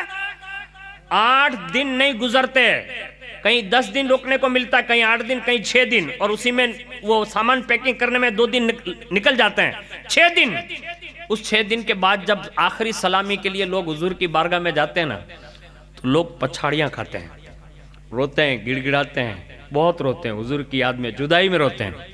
میں کہتا ہوں 1450 سال کے بعد امتی اتنا روتا ہے تو جب سگا نواسا مدینہ چھوڑ رہا ہوگا تو حضور امام حسین کی کیفیت کیا رہی ہوگی۔ ایک بات آپ نے سنی ہوگی، میں ضمناً عرض کر دیتا ہوں، اللہ کرے آپ کے دل پہ اتر جائیں، کہ حضرت علامہ عبد الرحمن جامی بہت اچھے شاعر تھے اور حضور کی نعتیں لکھا کرتے تھے۔ سبحان اللہ۔ سبحان ہاں، یہ عشق رسول ہے کہ جب جاتے تو حضور سے اجازت لیتے اور حضور یوں کہتے کہ سلامتی کے ساتھ جاؤ اور واپس آؤ۔ سبحان اللہ۔ یہ انداز تھا، یعنی حضور جواب دیتے تھے۔ میں کہتا ہوں جب عبد الرحمن جامی کو جواب مل سکتا ہے سبحان اللہ۔ تو کیا امام حسین کو جواب نہ دیا ہوگا؟ بے شک بے کس شک۔ انداز میں دیا ہوگا؟ وہ تو امام حسین جانے اور رسول اللہ جانے۔ لیکن یہ بات امام حسین نے صبر کرتے ہوئے اس شہر مقدس کو چھوڑا اور والدہ ماجدہ کے مزار پر انوار کو چھوڑا، اپنے سگے بھائی اور خاندان کے کنبے کے اس مزارات کو چھوڑا اور اس شہر مقدس کو چھوڑا جہاں ان کا بچپنا گزرا تھا۔ آخری عمر ہے، چھوڑ کر اب تشریف لے جا رہے ہیں، اور روایتوں میں یہ لکھا ہے کہ امام حسین رضی اللہ تعالیٰ عنہ 4 شعبان المعظم سن ہجری 60 کو یہ مدینہ شریف جو ہے چھوڑ چکے تھے۔ اب یہ راستہ بڑا طویل تھا، مکے کی جانب جانا تھا، تو راستے میں یہ قافلہ جب نکلا تو سب سے پہلی ملاقات عبداللہ ابن مطیع سے ہوئی۔ انہوں نے روکا اور روک کر پوچھا کہا حضور کہاں جانے کا ارادہ ہے؟ ارشاد فرمایا فی الحال تو مکہ جا رہا ہوں، ارادہ یہی ہے۔ عبداللہ ابن متی نے عرض کیا پھر وہاں سے کہاں کا ارادہ ہے؟ تو امام حسین نے کہا جو مشیت الہی ہوگا وہی جو اس کی شان اس نے لکھ دیا ہوگا۔ آگے جانے کا کوئی فی الحال تو ارادہ نہیں ہے، لیکن وہاں جانے کے بعد پھر آگے جو ہوگا اس کی مشیت پر ہے، بس یہ فیصلہ اس نے جو کیا ہوگا وہ ہوگا۔ حضرت عبداللہ ابن متی نے عرض کیا حضور اگر اجازت دے تو ایک بات عرض کروں؟ ارشاد فرمایا بولو۔ انہوں نے عرض کی کہا حضور مکہ تشریف لے جائیں، حرم میں قیام کریں، لیکن مکہ سے کہیں اور ارادہ نہ فرمائیں، یعنی کہیں آجو باجو میں جانے کا ارادہ نہ فرمائیں، بالخصوص کوفہ ہرگز نہ جائیں۔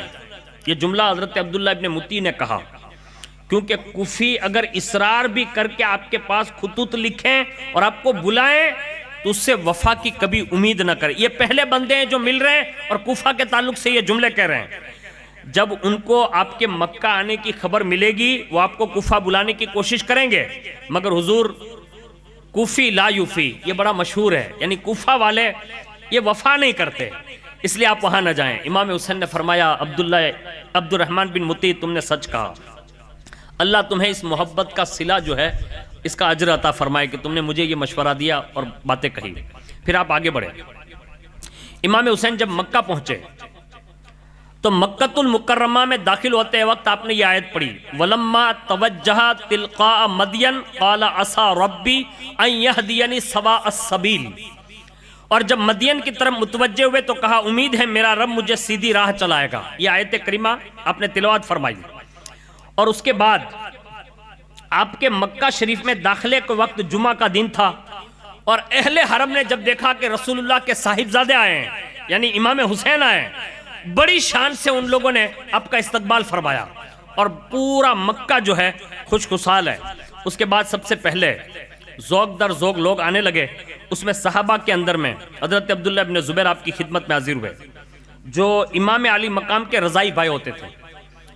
جب امام حسین کو مکہ میں لوگوں سے ملاقات کرنے کے بعد تنہائی کا موقع ملا تو حضرت عبداللہ ابن زبیر نے عرض کیا حضور آپ کی تشریف آوری مکہ میں؟ فرمایا ہاں۔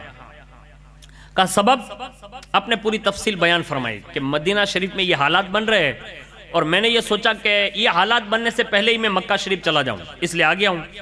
تو حضرت عبداللہ ابن زبیر نے کہا آپ اس وقت ایک کام کریں۔ کہا کیا؟ کہا آپ یہاں خلیفہ بن جائیں، ہم سب آپ کے نانا کے غلام ہیں، ہم آپ کے ہاتھ پر بیعت کر لیں گے، یعنی آپ خلافت کا اعلان کریں اپنی، ہم سب آپ سے بیعت کریں گے، اور یہی خلافت آپ کے آبا و اجداد کی شان بھی ہے۔ آپ کے مقابلے میں اگر یزید کھڑا بھی ہوا تو وہ آپ کا مقابلہ نہیں کر پائے گا۔ بس اتنا سنا امام حسین رضی اللہ تعالی عنہ نے تو اس وقت ارشاد فرمایا وَالتُرْبَةُ جَدِّ صلی اللہ علیہ وسلم لا اکونا خلیفتن یا عبداللہ لا اريد خلافة ولا اريد الا ان اسكن بمكة في داري بعشيرتي الى ان اموت كما كان جدي ساكنا بها وارعى واهلي وعشيرتي اشبع يوما اجوع ثلاثا حتى تنقضي مدتي۔ امام حسین رضی اللہ تعالیٰ عنہ نے فرمایا اے عبداللہ ابن زبیر قسم ہے مجھے اپنے جد امجد کی قبر انور کی، نہ میں خلیفہ بنوں گا اور نہ خلافت کا میرا ارادہ ہے، میں مکے میں صرف چند روز گزارنے کے لیے آیا ہوں یہاں تک کہ مجھے وہ وقت اجل آ جائے، اور میں اس طرح زندگی گزارنا چاہتا ہوں جیسے میرے نانا جان نے زندگی گزاری ہے۔ سبحان اللہ سبحان اللہ۔ یہ امام حسین رضی اللہ تعالیٰ عنہ کے جملے ہیں۔ آگے فرمایا میرے نانا کی زندگی یہ تھی ایک دن کھاتے تھے تو 3 دن فاقہ کرتے تھے، یہاں تک کہ رسول اللہ صلی اللہ علیہ وسلم دنیا سے تشریف لے گئے۔ تو میرا بھی یہی مزاج ہے، میں یہاں کوئی اس مقصد سے نہیں آیا جو آپ نے مجھے ابھی بتایا۔ امام حسین نے حضرت عبداللہ ابن زبیر کی گزارش پر انہی کے یہاں آپ نے قیام فرمایا، یعنی حضرت عبداللہ ابن زبیر کے یہاں رہے۔ ہر وقت لوگ جو ہے باتیں کرتے اور بڑی بڑی میٹنگیں ہوتی، تحفے پیش کیے جاتے۔ اتنے میں اہل کوفہ یعنی کوفہ والوں کو جب یہ پتا چل گیا کہ امام حسین مکہ میں آ گئے، اب انہوں نے وہیں سے خطوط لکھنا شروع کیے، اور تقریباً جو محتاط روایت ہے، کسی نے تو 40,000، کسی نے 60,000، کسی نے کتنے سو، کسی نے 1200، یہ سب الگ الگ انداز میں لوگوں نے کہا، لیکن محتاط جو روایت ہے، یعنی سب سے کم درجے کی بھی اگر گن لیں، یعنی ہزاروں نہ گنیں، 100 بھی نہ گنیں، لیکن کم از کم محتاط روایت جو ہر مورخ نے لکھی ہے وہ یہی ہے کہ کم و بیش 150 کے قریب خطوط مکہ شریف اہل کوفہ کے پہنچ چکے تھے، اور اس میں سب کا مضمون ضمناً یہی تھا جو ان لوگوں نے حضرت امیر معاویہ رضی اللہ تعالیٰ عنہ کے زمانے میں بھی یہ پیشکش کی ہوئی تھی، لیکن حضرت امیر معاویہ رضی اللہ تعالیٰ عنہ کی ظاہری زندگی میں امام حسین نے ان کا کوئی خط کا جواب نہ دیا تھا، لیکن جیسے یہ خطوط آئے تو خطوط آنے کے بعد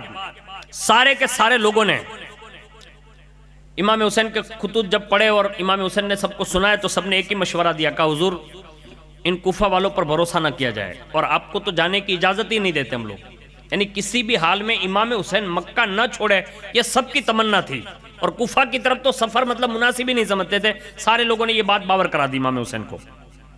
آخری خط جو آیا اس کا مضمون یہ تھا، جس کے بعد امام حسین نے پھر فیصلہ کیا، وہ مضمون یہ تھا، ففی غدن بین ید اللہ سبحانہ تعالی خاصمناک ونقول یا ربنا ظلمنا الحسین ورضی فیہا بالظلم والجور فی القضاء والحکم وجمیع الخلائق یقولون ربنا خلص حقنا من الحسین فماذا نقول ما جوابک، یعنی آخری خط جو آیا اس کا مضمون یہ تھا کہ امام حسین کل قیامت کے دن اللہ کی بارگاہ میں ہم تمہارا دامن پکڑیں گے کہ اللہ حسین ابن علی نے ہم پر ظلم کیا کہ وہ یزید کی بیعت پر راضی رہے اور وہ کوفہ آ کر ہمیں اپنا مرید نہیں بنایا، یعنی بیعت نہیں کی۔ اور سنو لکھا تھا خلق خدا کہے گی اے رب حسین سے ہمارا حق دلا، اس وقت آپ کے پاس اللہ کی بارگاہ میں جواب کیا ہوگا؟ یہ کوفیوں کی جانب سے امام حسین کو یہ مضمون والا خط آیا، اور جیسے یہ کوفیوں کی تحریر پڑھی تو اب سنیے، اب جو ذمہ داری بنتی ہے نا وہ امام حسین نے سمجھائی۔ اسی وقت فرمایا جاتا ہے کہ اسی وقت امام حسین رضی اللہ تعالیٰ عنہ کے خط پڑھنے کے ساتھ رونگٹے کھڑے ہو گئے۔ کیوں؟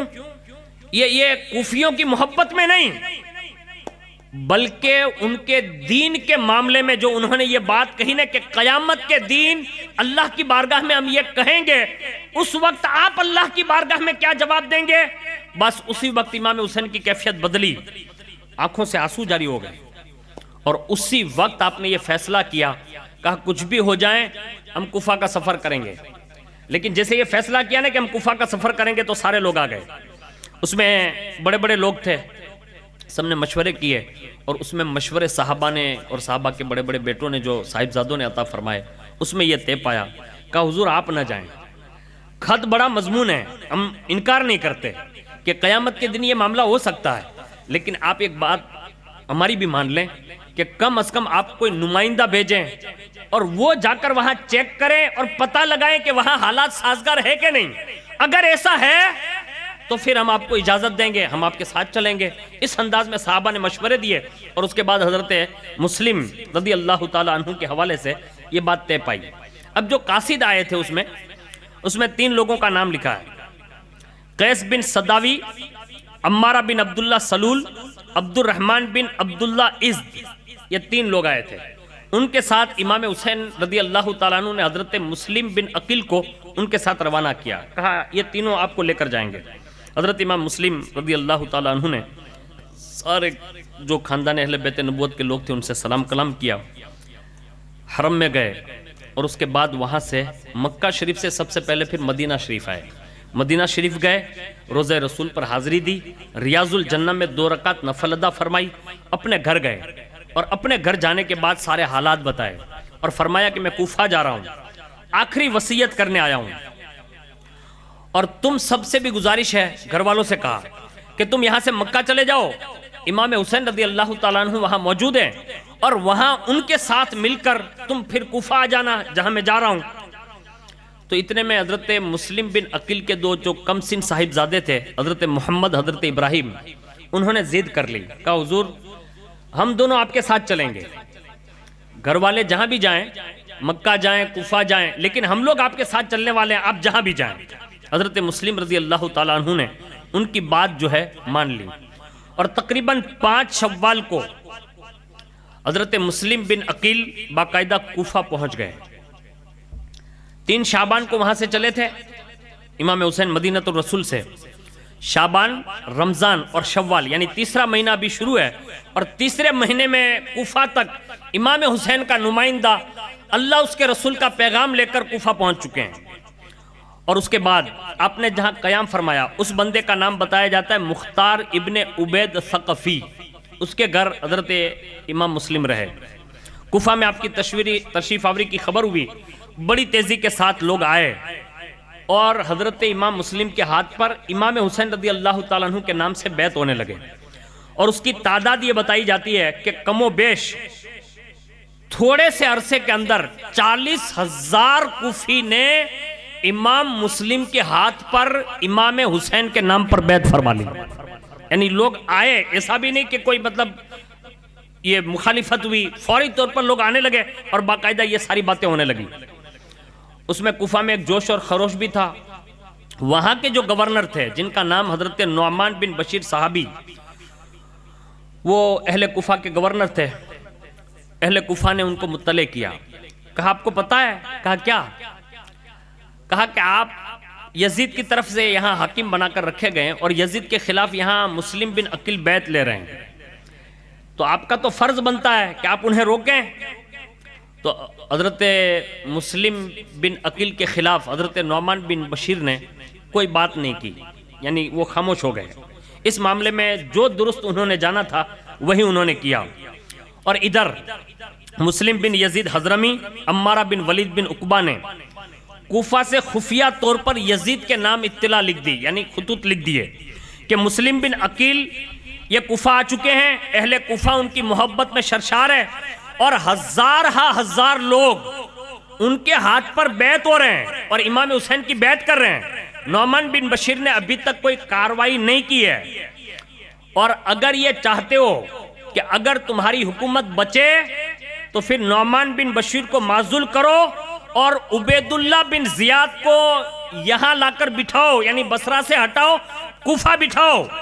تو عبید اللہ بن زیاد بڑا مکار اور شاطر ہے، ہو سکتا ہے وہ تمہاری حکومت یہاں کوفہ میں بچا لیں، ورنہ یہ اچک لی جائے گی۔ یہ خط جو ہے یزید کے نام پر ان بدبختوں نے لکھا، اور وہاں جیسے وہ خط پہنچا، ابن زیاد کی طرف وہاں سے خط گیا، اور ابن زیاد کو جیسے ہی پتا چلا یزید کا خط آیا ہے، اس نے پڑھا، پڑھتے ہی اپنے بھائی کو بصرے کا گورنر بنایا، اور حکمت عملی کے تحت حجازی لباس اور چہرے پر نقاب بصرہ سے کوفہ کے لیے وہ روانہ ہو گیا، اور ایک فوج کو ساتھ میں لیا۔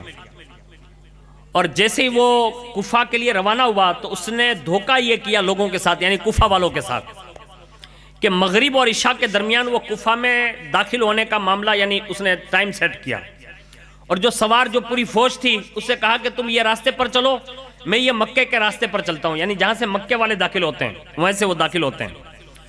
اور جیسے یہ لوگ فوج پیچھے رہ گئی، دوسرے راستے پر گئی، اور یہاں سے یہ بدبخت جو ہے داخل ہوا جس کا نام عبید اللہ ابن زیاد ہے۔ اور جیسے ہی وہ کوفے میں داخل ہوا تو لوگ ہر وقت امام حسین کے انتظار میں تھے، تو لوگوں نے یہ صدا لگائی، مرحبا مرحبا بک یا ابن رسول اللہ، قدمت خیر مقدم یا ابن رسول اللہ، مرحبا مرحبا اے رسول اللہ کے بیٹے مرحبا۔ اب یہ نعرے لگ رہے ہیں اور یہ ابن زیاد چل رہا ہے، اور جیسے آگے بڑھتا رہا لوگ یہ سمجھ رہے تھے کہ یہ نقاب پوش ہے وہ امام حسین ہے، اور یہ لوگوں کی مغرب اور عشاء کے درمیان کا ٹائم تھا، لوگ سمجھ نہ سکے اس کی مکاری، اور باقاعدہ وہ خاموشی سے چلتا رہا یہاں تک کہ گورنر ہاؤس آ گیا۔ تو عمر باہلی نام کا جو بندہ تھا نا، اس نے زور سے کہا خاموش ہو جاؤ، معلوم ہوتا ہے کہ یہ امام حسین نہیں ہے، یعنی اس نے یہ زور سے کہا یہ امام حسین نہیں ہے۔ نقاب اٹھا کر دیکھا نا تو اس نے پکار کر کہا وَيْلُكُمْ هَذَا عُبَيْدُ اللَّهِ ابن زیاد، کہا تمہاری ہلاکت ہو کوفہ والو، یہ حسین ابن علی نہیں بلکہ عبید اللہ بن زیاد ہے۔ اس کے بعد یہ آواز سنتے ہی کوفہ جتنے بھی تھے نا وہ ایسے ہی مر گئے، مطلب آواز سنتے ہی کہ یہ تو عبید اللہ بن زیاد آ گیا۔ فوراً اس نے دارالحکومت میں مطلب داخلہ لے لیا اندر.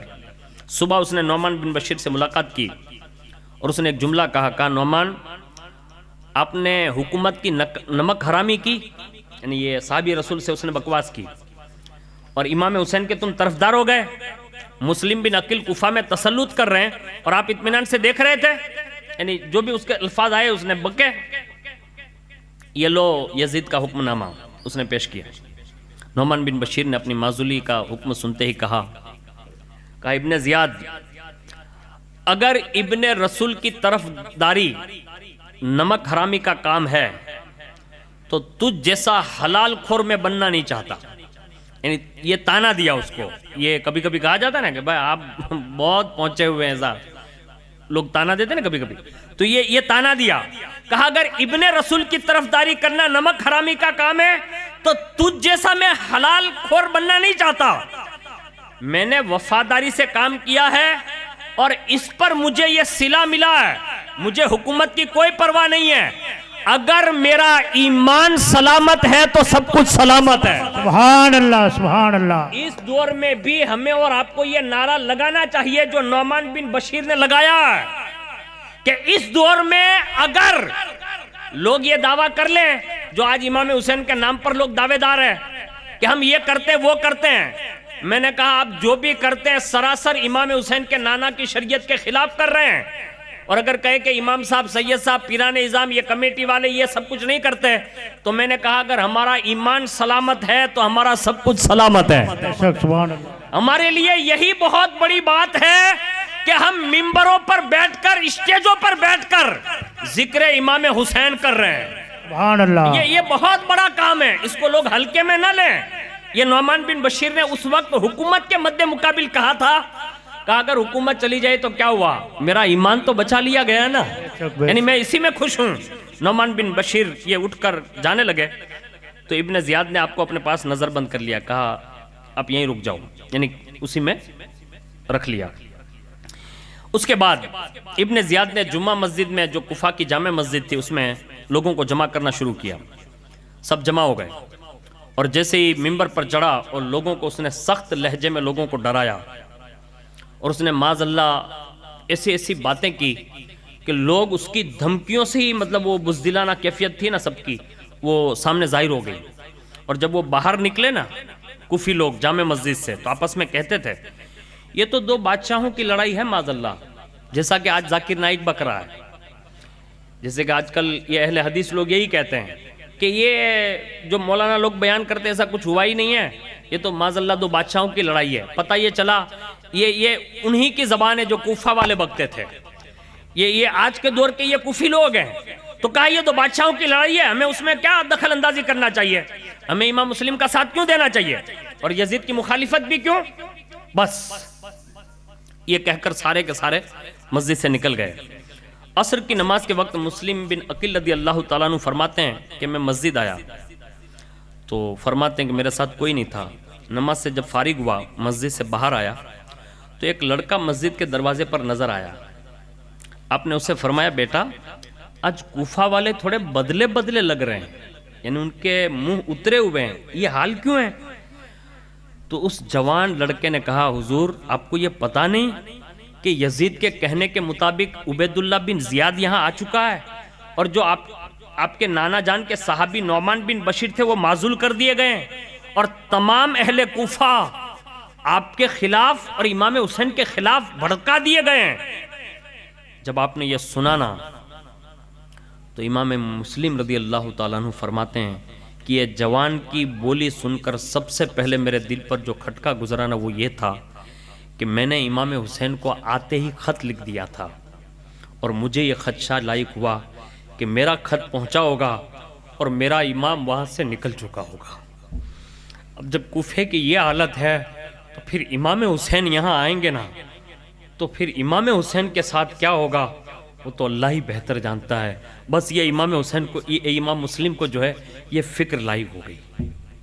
اس کے بعد امام مسلم فرماتے ہیں کہ میں اسی خیال میں جا ہی رہا تھا کہ میں نے دیکھا کہ وہاں کا سردار جو تھے وہ بڑے اچھے آدمی کہلاتے تھے کوفہ کے، جن کا نام تھا ہانی بن عروہ.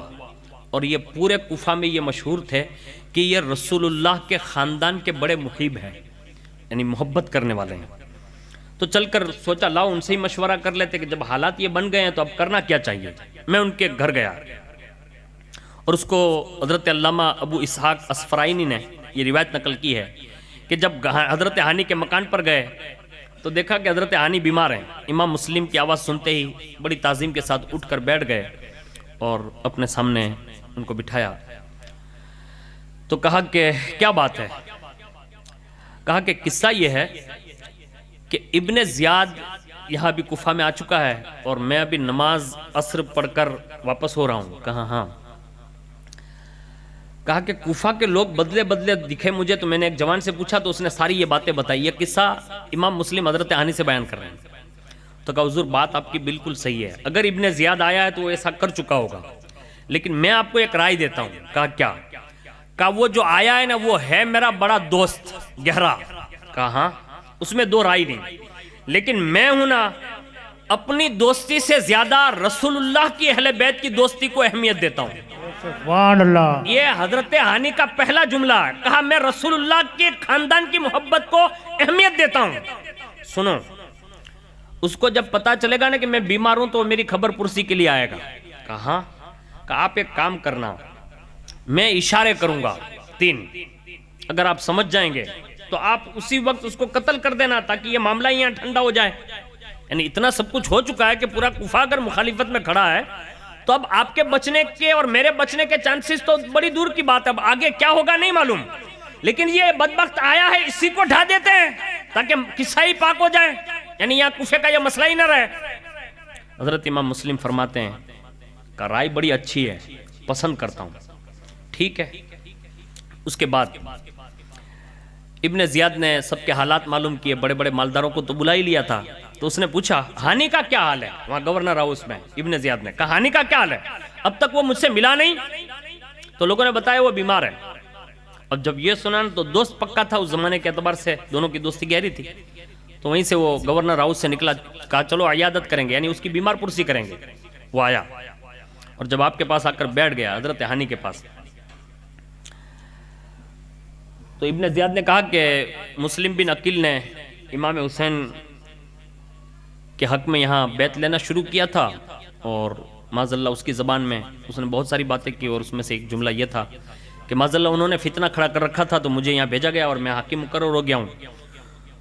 ابن زیاد نے جب یہ جملہ کہا تو حضرت ہانی نے کہا کہ اے ابن زیاد، کیا تمہارے نزدیک مسلم بن عقیل اور امام حسین یہ فتنہ پرور لوگ ہیں؟ کوئی دوست تو تھے ہی پہلے سے، تو کہا یہ فتنہ پرور لوگ ہیں؟ تو ابن زیاد نے کہا ہاں، اگرچہ وہ ابن رسول اللہ ہے، یعنی یہ اس کی بدبختی کی نشانی تھی۔ یعنی امام مسلم حق پرستی کے لیے آئے تھے، حق بتانے کے لیے آئے تھے، یہ اس کو سمجھ رہا تھا کہ یہ فتنہ پرور ہے۔ امام حسین نے بھیجا ہی حق کے لیے تھا، یہ سمجھ رہا ہے کہ یہ فتنہ پرور لوگ ہیں۔ اور اس دور میں بھی آپ جب حق بیان کریں گے نا تو لوگ یہ کہیں گے کہ یہ فتنہ کر رہے ہیں، اور یہ زبان حقیقت میں یہ ابن زیاد کی ہے جو اس دور میں بھی لوگ بول رہے ہیں۔ لیکن یاد رکھیے گا ہر زمانے میں حق غالب رہا ہے، باطل مٹا ہے، اور اللہ کی عزت کی قسم سن لو، کوئی چاہے لاکھ صفائیاں دے، اللہ نے خود اعلان کر کے رکھا ہے وَقُلْ جَاءَ الْحَقُّ وَزَهَقَ الْبَاطِلُ إِنَّ الْبَاطِلَ كَانَ زَهُوقًا۔ سبحان اللہ۔ نعرہ تکبیر، نعرہ رسالت، جشن شہید اعظم۔ یہ حق کے علم برداروں کی نشانی ہے کہ ان کی نشانی کا اعلان قرآن کر رہا ہے۔ اے محبوب آپ کہہ دو حق آ گیا، سبحان اللہ۔ حق آ گیا، باطل مٹ گیا، اور باطل کو مٹنا ہی ہے۔ پتہ یہ چلا یزیدیت لاکھ ہاتھ پیر مار لے، غالب تو حسینیت ہی رہے گی۔ سبحان اللہ، سبحان اللہ۔ اس لیے کسی نے کہا تھا نا کہ قتل حسین اصل میں مرگ یزید ہے، اسلام زندہ ہوتا ہے ہر کربلا کے بعد سبحان اللہ سبحان یہ اللہ ہمارا وجدان ہونا چاہیے. ادھر ادھر کے لوگوں کو خالی ڈفلیاں بجاتے دیکھ کر گھس نہیں جانا چاہیے کہ اب اتنے زیادہ لوگ ہیں. کچھ بھی ہو، حق وہی ہے جو مسجد کے مینارے سے آواز آتی ہے. سبحان اللہ حق وہی ہے جو ممبر پر بیٹھ کر ہمارے ائمہ کہتے ہیں. حق وہی ہے جو قرآن میں اللہ کہتا ہے، اور حق وہی ہے جو رسول اللہ حدیث میں فرما چکے ہیں. سبحان اللہ سبحان اللہ. تو یہ عبید اللہ بن زیاد نے یہ جملے کہے کن کے حوالے سے؟ حق کی حمایت کرنے والوں کے حوالے سے. اور جیسے یہ جملے کہے تو حضرت ہانی خاموش ہو گئے. خاموش کیوں ہوئے؟ تھے دوست، بحث کر سکتے تھے، خاموش ہو گئے. کیوں؟ مورخ نے لکھا ہے اسی وقت حضرت ہانی فرماتے ہیں کہ مجھے ایسا لگ رہا ہے کہ یہ رسول اللہ کے خاندان کی عداوت میں اپنے ایمان سے ہاتھ دھو بیٹھا ہے. یہ ابن زیاد کی بولی سے انہوں نے یہ اندازہ لگا لیا. اس کے بعد آپ نے اپنے سر پر امامے کا جو اشارہ کرنے کا حضرت مسلم سے بات ہوئی تھی، تو آپ نے اپنے سر سے امامہ اتارا اور زمین پر رکھا، پھر سر پر لیا. امام مسلم کا انتظار کر رہا. امام مسلم نہیں آئے تو سمجھا کہ امام مسلم میرے اشارے کو سمجھا ہی نہیں. پھر دوبارہ اتارا، رکھا، پھر چڑھا لیا. 3 بار حضرت ہانی نے ایسا کیا. حضرت امام مسلم آئے نہیں. اس کے بعد حضرت ہانی نے بے قرار ہو کر کچھ اشعار پڑھے عربی میں، یعنی حضرت امام مسلم کو پتہ چل جائیں. ابن زیاد پوچھنے لگا، کہا ہانی اس وقت آپ کا مزاج ایسا نہیں تھا، ابھی آپ یہ شعر و شاعری کر رہے ہیں. تو حضرت ہانی نے کوئی جواب نہیں دیا، حالانکہ اشارہ کرنا امام مسلم کو تھا شعر شاعری کے ذریعے. کوئی جواب نہیں دیا. تو جو ان کے اطراف میں لوگ بیٹھے ہوئے تھے انہوں نے کہا کہ ہانی بیمار ہیں، اور جب ایسا وقت آتا ہے نا تو دوپہر کے بعد ان کی کیفیت یہ بنتی ہے کہ وہ اشعار گنگنانے لگتے ہیں.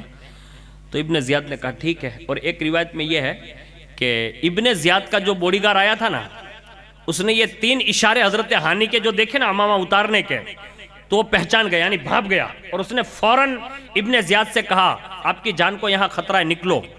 یعنی وہ بھاپ گیا تھا. ایک روایت یہ بھی ہے، لیکن اس میں یہ لکھا ہے کہ ابن زیاد نے کہا ٹھیک ہے، ان کی طبیعت ہی ایسی ہو جاتی ہے. تو پھر وہ چل نکلا. امام مسلم حضرت ہانی کے گھر میں ہی تھے، باہر تشریف لائے.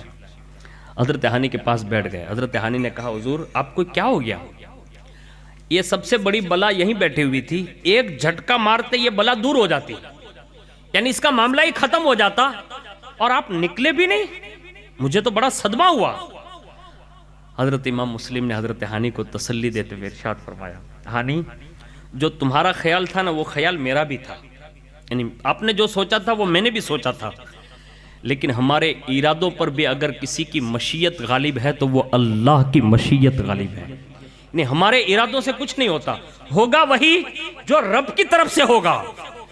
تو کہا کہ آپ نے میرے اشارے نہیں دیکھے؟ کہا جب تو نے پہلا اشارہ کیا نا تو میں دفعتاً اٹھا، یعنی کھڑا ہوا کہ میں تلوار لے کر جاؤں، لیکن اسی وقت مجھے کمر سے کسی نے جیسے پکڑ رکھا ہو، اور آواز آئی مسلم نہیں نہیں، تقدیر الہی میں کچھ اور ہی لکھا ہوا ہے. دوسری بار اٹھا، آواز آئی، کہا نہیں نہیں مسلم ابھی بیٹھ جاؤ، ابھی اس کا پیمانہ گناہوں کا مطلب لبریز نہیں ہوا ہے، یعنی اس کا بھانڈا بھی پھٹنے والا نہیں ہے، ابھی اس کو چھپایا جائے گا، ڈھیل دی جائے گی، بیٹھ جاؤ. پھر آپ فرماتے میں تیسری بار اٹھا، آواز آئی، صاف صاف کہا اس کا پیمانہ عمر ابھی لبریز نہیں ہوا ہے، ابھی اس کی بدعمالیوں کا پیالہ بھرا جائے گا، ابھی نہ جاؤ، ہرگز نہ جاؤ، خاموش خاموش بیٹھے رہو. یہ تیسری مرتبہ میں یہ صاف آواز مجھے آئی. یہ سن کر میرے جسم میں طاقت نہ رہی. حضرت ہانی نے یہ سن کر کہا کہ آپ نے سچ فرمایا، بندے کی کوئی مجال نہیں، ہوتا وہی ہے جو مرضی الہی ہوتی ہے. یہ کہا حضرت ہانی نے حضرت مسلم سے. خیر اس کے بعد وہیں تشریف فرما رہے حضرت امام مسلم حضرت ہانی کے یہاں، اور حضرت ہانی نے بالکل چھوٹ دی. کہا حضور جو بھی ہوگا دیکھا جائے گا، آپ کہیں نہیں جائیں گے، آپ میرے یہاں رہیں گے. آخرکار یہ ہوا کہ ابن زیاد نے حضرت امام مسلم کی تلاش شروع کر دی، اور جب تلاش ہونے لگی تو کہیں سے بھی اس کو سراغ نہیں مل رہا تھا. اور جب کہیں سے اس کو سراغ نہ ملا تو اس نے پھر جاسوس دوڑایا. اور ہر زمانے میں ایسا ہوتا ہے، آج بھی ہمارے ساتھ بھی ایسا ہو رہا ہے سب کے ساتھ، لیکن ہمیں اس کا احساس نہیں ہوتا. تو اس زمانے میں ایک بندہ تھا جو جاسوس، جس کا نام روایت میں معقل کا نام دیا جاتا ہے. وہ گلی کوچے گھومتا ہوا امام مسلم کی تلاش میں جاسوسی کرتا ہوا مسجد گیا، اور مسجد میں دیکھا کہ حضرت مسلم بن اوسجہ بیٹھے ہوئے نماز پڑھنے.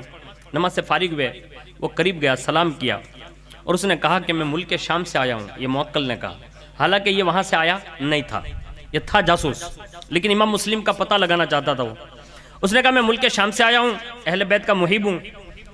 امام حسین کی زیارت کا شوق تھا کہ ان کی خدمت میں حاضر ہو جاؤں. سنا تھا کہ کوفہ آنے والے ہیں، لیکن ابھی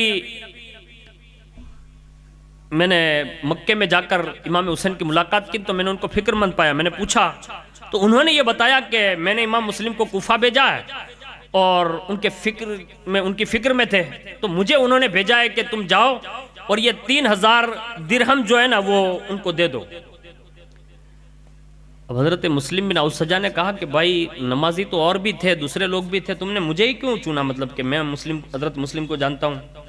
اس نے کہا آپ کے چہرے سے، آپ کا چہرہ نورانی ہے. اس نے ساری تعریفیں کی جو اس کی بناوٹی تھی اس نے کر دی، اور اس کے بعد اس نے کہا کہ اگر آپ سچے محب اہل بیت ہیں تو مجھے یہ وشواس ہے کہ آپ میری ملاقات حضرت مسلم سے کرا دیں گے. تو یہ بیچارے نیک نمازی تھے، انہوں نے اس کی بات مان لی کہ شاید حقیقت میں بھی ہو سکتا ہے اور حضرت امام مسلم کو اس وقت ضرورت بھی ہو. تو لے گئے اپنے ساتھ، اور وہ روزانہ وہ معقل آتا، روزانہ ساری باتیں سنتا، اور اس کے بعد ساری باتیں جا کر وہ ابن زیاد کو بتا دیتا. یہ بدبخت نے یہ کام کیا. اور جیسے ابن زیاد کو پتا چل گیا کہ حضرت ہانی کے یہاں ہی حضرت امام مسلم ہیں، تو ابن زیاد نے فوراً محمد بن اشعث کندی، اسما بن خارجہ فرازی، عمر بن حجاز دیناری، ان کو حکم دیا، کہا جاؤ جلدی سے ہانی کے کر. سب سے پہلے ہانی کو اٹھا لاؤ. کہ تینوں گئے، حضرت ہانی کے مکان پر پہنچے، دروازے پر مل گئے. ابن زیاد کا پیغام سنتے ہی کھٹ کے یعنی سمجھ گئے کہ اس میں کچھ بات پہنچ چکی ہے. تو محمد بن اشعث سے کہا تم چلو میں ابھی آتا ہوں. گھر کے اندر گئے، اور اندر جانے کے بعد حضرت امام مسلم سے کہا حضور مجھے یہ شک ہو رہا ہے کہ ابھی جو ابن زیاد کے 3 آدمی مجھے بلانے کے لیے آئے ہیں، یعنی کہیں نہ کہیں سے کوئی سراغ ان کو مل چکا ہے کہ آپ میرے گھر میں ہیں. لیکن آپ گھبرائیے گا نہیں، میں جاتا ہوں، آپ میرے گھر میں رہیں، آپ میرے لیے دعا کریں کہ اللہ مجھے حفاظت کے ساتھ واپس بھیجیں. آپ نے فوراً کپڑے بدلے، غسل فرمایا اور تلوار کمر میں باندھی، اور امام مسلم رضی اللہ تعالیٰ عنہ کو گواہ بناتے ہوئے کہا حضور آپ گواہ رہیے گا، ہو سکتا ہے میں زندہ واپس آؤں یا نہ آؤں، اللہ کے سپرد آپ کو کرتا ہوں، اور یہ گھر آپ کے سپرد ہے. پھر سلام کیا، قدم چومے، اور حضرت ہانی روانہ ہو گئے. ابن زیاد کے سامنے پہنچے، اس نے کوئی توجہ نہیں کیا، آپ نے سلام کیا، اس نے کوئی جواب نہیں دیا، اور بڑی غصے کی حالت میں کہا ہانی تم نے دشمن یزید مسلم بن عقیل کو اپنے گھر میں بٹھا رکھا ہے، اس پر میری دوستی کے دعوے دار ہو، اور سامان جنگ خرید کر ان کی قوت بڑھا رہے ہو، اور یہ سمجھتے ہو کہ مجھے اس کا پتہ بھی نہیں. حضرت ہانی نے فرمایا یہ سب لغو ہے، بہتان ہے، آپ کو کس نے بتایا؟ یہ آپ کو زیبا نہیں دیتا. یعنی ابن زیاد سے کہا. اس پر ابن زیاد نے اس جاسوس کو نکلوایا، یعنی معقل کو سامنے کیا، اور جیسے اس کی صورت دیکھی نا تو پہچان گئے، کہا یہ اسی خبیث کا سارا کارنامہ کیا دھرا ہے. حضرت ہانی نے تیش میں آ کر کہے مردود دغاباز، یہ ساری آگ تو نے لگائی ہے؟ ابن زیاد کہنے لگا معقل کو کچھ نہ کہیں، بس خیریت اسی میں ہے کہ آپ جلدی سے امام مسلم کو میرے حوالے کر دیں، ورنہ یاد رکھیں تمہارے گھر کے سمیت سب کو نیست و نابود کر دوں گا. پہلے تو دوستی کے سبب آڑ آتی تھی، اب یہ بھی نہیں ہوگا، میں تمہیں قتل بھی کر سکتا ہوں. اتنے میں حضرت ہانی نے شیر کی طرح گرجتے ہوئے کہا خبیث میری دوستی کا پاس اور لحاظ کرتا ہے اور رسول اللہ کے نواسوں کو قتل کرنے کی بات کرتا ہے. یعنی یہ کہہ کر آپ نے جسارت یعنی یہ جذبہ دکھایا اور کہا تو رسول اللہ کی محبت کا پاس اور لحاظ نہیں کرتا. اگر تو نے مجھے قتل کیا تو کوفہ سے دمشق تک خون کے دریا بہا دوں گا، کیونکہ حضرت ہانی بہت بڑے آدمی تھے وہاں کے قبیلے کے. تو کہا تو یہ سمجھ رہا ہے کہ تو مجھے اندر ہی قتل کر دے گا، کچھ نہیں ہوگا. اگر میں نے اشارہ کیا تو یہاں سے لے کر دمشق تک خون کے دریا بہیں گے. یہ سن کر ابن زیاد جو ہے نا وہ تھوڑا دبا بھی، لیکن غصہ تو تھا ہی. اس نے لکڑی سے اٹھا کر حضرت ہانی کو مارا اور جیسے سر پر مارا تو سر پھٹ گیا، بہنے لگا۔ آپ کی ریش مبارک جو ہے وہ رنگین ہو گئی۔ حضرت ہانی نے بھی تلوار کا ہاتھ مار کر وار کرنا چاہا ابن زیاد پر، اور جیسے وار کیا وہ بھی زخمی ہوا، اس کا ریشمی جبہ خون میں مطلب لت پت ہو گیا، اور اس کا جو ایک بازو کی طرف جو حصہ تھا وہ کٹا بھی۔ موکل خبیث نے ابن زیاد کی مدد کرنا چاہی، یعنی وہ ابن زیاد کو بچانا چاہتا تھا، اس نے حضرت ہانی پر وار کرنا چاہا، آپ نے اس پر فوراً وار کیا اور سب سے پہلے اس خبیث کو مار ڈالا جس نے امام مسلم رضی اللہ تعالیٰ عنہ کی جاسوسی کر کے یہ خبر ابن زیاد تک پہنچائی، وہیں ایک تلوار پر ہی واصل جہنم کر دیا۔ حضرت ہانی کی یہ شجاعت دیکھی نا تو ابن زیاد کے درباریوں کو اس نے پھر اعلان کیا، کہا کیا دیکھ رہے ہو، مقابلہ کرو۔ حضرت ہانی نے بھی ان کا مقابلہ کیا، پلٹ پلٹ کر وار کیے، لیکن ابن زیاد کے ساتھی وہ گورنر ہاؤس میں بہت زیادہ تھے۔ نازک صورتحال دیکھ کر اس نے کہا کہ کام کریں کہ آپ لڑے نہیں، ان کو قید کر دیں، یعنی زخمی کر دیا اور اس کے بعد آپ کو قید کر دیا گیا۔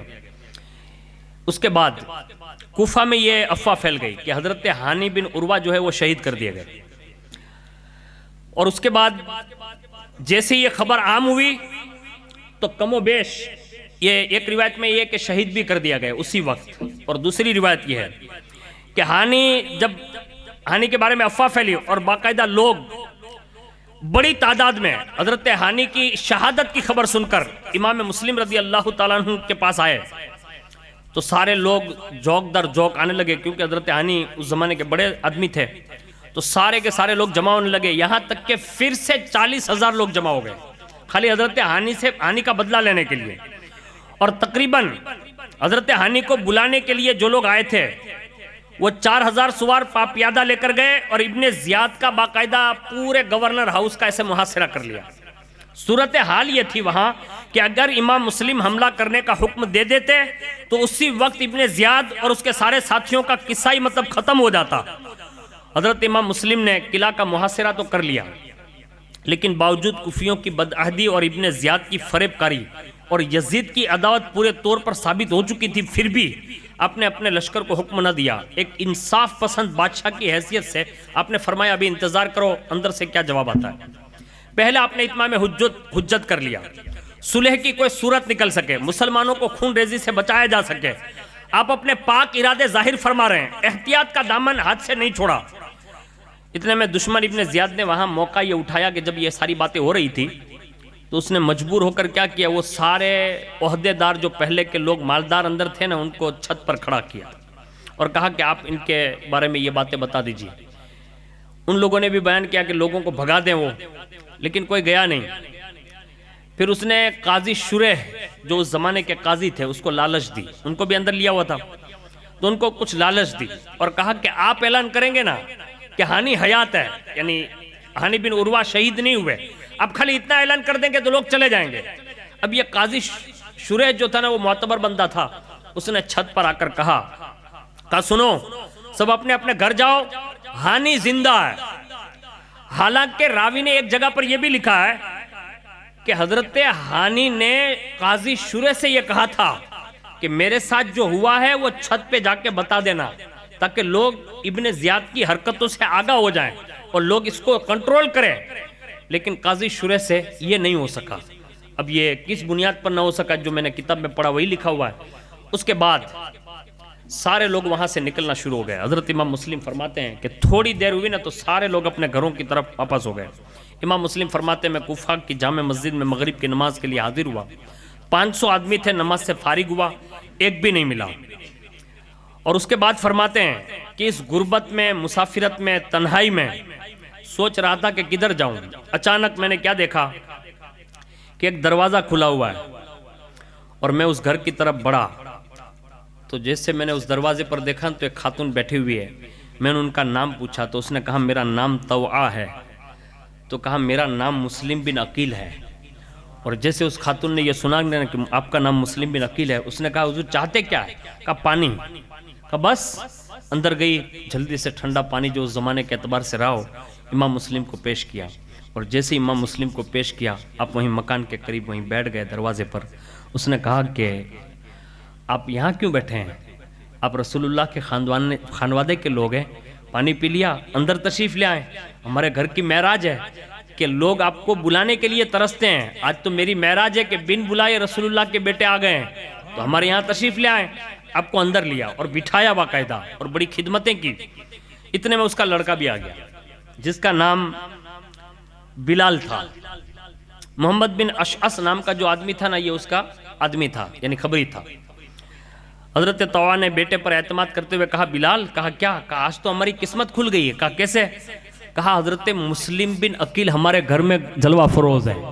یعنی بیٹے کو یوں سمجھا کہ یہ بھی اپنا ہی ہے, تو یہ تھوڑا کسی کو بتائے گا. یہ سوچ کر اس نے بھی بتا دیا.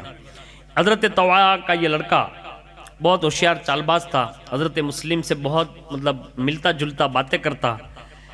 پوری رات اس نے جو بھی اس سے بن سکا اس نے کیا, لیکن دل ہی دل میں وہ جو اس نے سوچ رکھا تھا وہ چپکے سے صبح نکلا, اور جاتے ہی اس نے اپنے حاکم ابن زیاد کو اس نے خبر دے دی. اور جیسے خبر دی تو فوری طور پر حضرت طوع کے گھر کا جو ہے محاصرہ کے لیے کوفی لوگ آ گئے. اس رات میں, جس رات میں یہ خبر ابن زیاد کو ملی, اور حضرت امام مسلم اس رات میں جو سوئے تھے, تو حضرت امام مسلم فرماتے ہیں کہ اسی رات میں نے رسول اللہ کا دیدار کیا. اور رسول اللہ صلی اللہ علیہ وسلم دیدار عطا فرماتے ہوئے فرمایا کہ میں نے حضور کا دیدار کیا. حضور نے مجھے فرمایا مسلم جلدی کرو جلدی کرو, میں نے جان لیا ہے یہ دنیا میں آپ کی آخری ہی رات ہے. یعنی یہ خواب میں حضور نے یہ ارشاد فرمایا. حضرت مسلم فرماتے ہیں کہ میں نے فجر کی نماز سے ابھی مصلی سے فارغ ہی ہوا تھا کہ گھوڑوں کے ٹاپوں کی آواز آنے لگی. میں نے پوچھا طوع یہ کیا معاملہ ہے؟ کہا حضور معلوم نہیں. یہ سن کر حضرت امام مسلم فرماتے ہیں میں کھڑا ہوا, جنگی لباس پہنا, مقابلے کے لیے پوری طرح میں تیار ہوگا. اور حضرت طوع نے پوچھا کہ حضور کہاں جا رہے ہیں؟ کہا مقابلہ کرنے کے لیے. تو بے قرار ہو کر رونے لگی اور اصرار کرنے لگی کہ آپ باہر جائیں گے تو بچ نہیں پائیں گے. حضرت مسلم نے اس کی درد بھری یہ آواز سن کر کہا اگر میں باہر نہیں جاؤں گا نا طوع, تو یہ ظالم لوگ تیرے گھر کو جلا دیں گے. یعنی میری وجہ سے کہیں تیرا گھر نہ جل جائے, اس لیے باہر جا رہا ہوں. یہ کہہ کر, یعنی اس وقت بھی قوم کی ایک خاتون کے گھر کی ہمدردی ہے, کہا تیرا گھر جلا دیں گے, یہ آگ لگا دیں گے. اور طوع سن, قد ادیتی ما علیکی من البر والاحسان خصصتی نصیبکا من شفاعت رسول اللہ سید الانس والجنس والجان. فرمایا سن اے طوع, تو نے میرے ساتھ جو پانی مجھے پلایا, ایک رات اپنے گھر قیام کروایا ہے نا, یہ نیکی کا صلہ چھوٹا موٹا نہیں ہے, بلکہ قیامت کے دن میرے نانا کی شفاعت تجھے نصیب ہوگی. سبحان اللہ سبحان اللہ. اس کے بعد امام مسلم رضی اللہ تعالیٰ عنہ نے آخری سلام کیا, دعائیں دی, اور شیر ببر کی طرح باہر آئے اور للکار کر فرمایا اب ہوش میں آ جاؤ, محمد عربی کا شیر باہر ہے, آ جاؤ. تو حضرت امام مسلم باہر تشریف لائے اور پھر آپ نے اس انداز میں مقابلہ کیا کہ سب سے پہلے جو لوگ آئے تھے تو وہ 150 کے قریب تھے, ان سے لڑے. یہاں تک کہ یہ 150 امام مسلم کی بہادری دیکھ کر پیچھے ہٹ گئے. یعنی یہ ایک خاندان بنو ہاشم کا شیر ہے جس کو دیکھ کر یہ کوفی ایسے پیچھے ہٹے. محمد بن اشعث نے جب یہ کیفیت دیکھی تو ایک پتھر کی آڑ میں بیٹھ گیا اور ابن زیاد کو وہیں سے خط لکھوا کر کہا یہ کوئی انسان نہیں لگتے بلکہ چیر کر پھاڑ کر کھا جانے والا شیر محسوس ہوتا ہے. یعنی امام مسلم کی بہادری دیکھ کر محمد بن اشعث جیسا بندہ یہ کہتا ہے کہ ایسا لگتا ہے کہ یہ شیر نر ہے اور یہ اپنی تلوار نہیں چلاتا بلکہ ایسا لگتا ہے کہ اس کے ہاتھ میں خدائی تلوار ہے. یعنی اس انداز میں یہ حملے کر رہے ہیں. اور جب انہوں نے باہر نکال کر باقاعدہ للکارا تو ایسا لگتا ہے جیسے ہمارے جسموں میں سے جان نکل گئی ہو. یعنی اتنے ڈر گئے ہیں لوگ.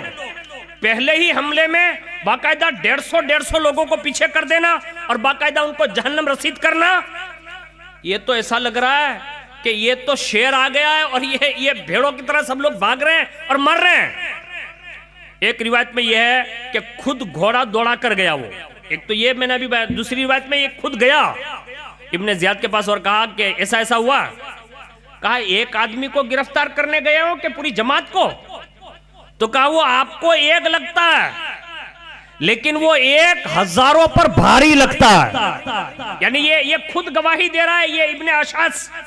اور کہا کہ میں نے تو تمہیں ایک آدمی کو پکڑنے کے لیے بھیجا تو یہ حال ہے. تو محمد بن اشعث نے کہا ابن زیاد تیرا خیال جو بھی ہو لیکن ہم لوگ کسی کوفہ کے سبزی بیچنے والے سے تھوڑا مقابلہ کرنے گئے ہیں. یعنی جس کے پاس تو نے بھیجا یہ سبزی بیچنے والے لوگ تھوڑی ہے. کیا تجھے معلوم نہیں ہے کہ مجھے کس طرف تو نے بھیجا ہے؟ اور یہ اس خاندان کا شہزادہ ہے کہ پورے عرب میں ان کی بہادری اور شجاعت مشہور ہے.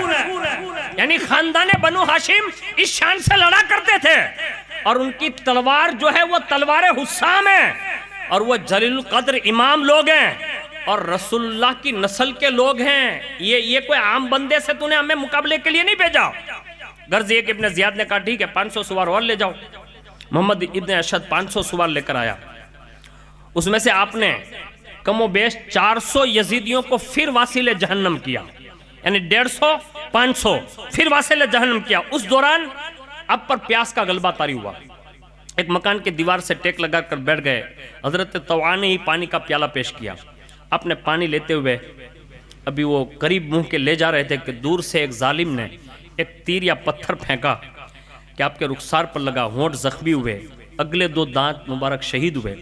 آپ نے بڑے صبر و استقلال کے ساتھ الحمدللہ پڑھی اور فرمایا اے میرے رب اگر یہ دنیاوی پانی میری قسمت میں نہیں ہے تو تیرے کرم سے حوض کوثر سے میں ضرور سیراب ہو لوں گا. یہ آپ نے الفاظ ارشاد فرمائے. اس کے بعد محمد بن اشعث نے دیکھا کہ تلوار کے ذریعے مسلم کا مقابلہ تو نہیں ہو سکتا تو آپس میں مشورہ کرنے لگے وہ لوگ. کہا ایک کام کریں, ایک گڑھا کھودو اور اس گڑھے میں ان کو گراؤ اور پھر پتھر بازی کرو.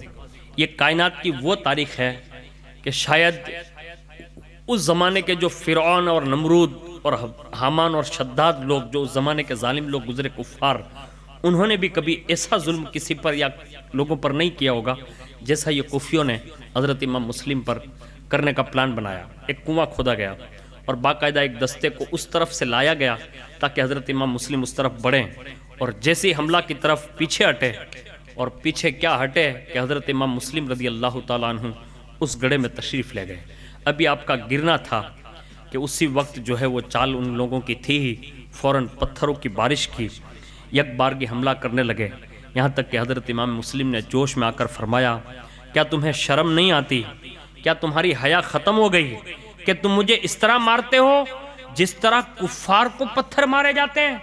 یعنی تمہارا اتنا بھی حیا نہ رہا کہ میں رسول اللہ کے خاندان کا بیٹا ہوں, اس طرح مارتے ہو جیسے کفار پتھر مارتے ہیں. حالانکہ تم جانتے ہو میں رسول اللہ کے خاندان کے اہل بیت میں سے ہوں اور تمہیں خاندان کا پتہ ہے میں ان کے اولاد میں سے ہوں اور پورا جہان رسول اللہ کے خاندان کا پاس و لحاظ کرتا ہے.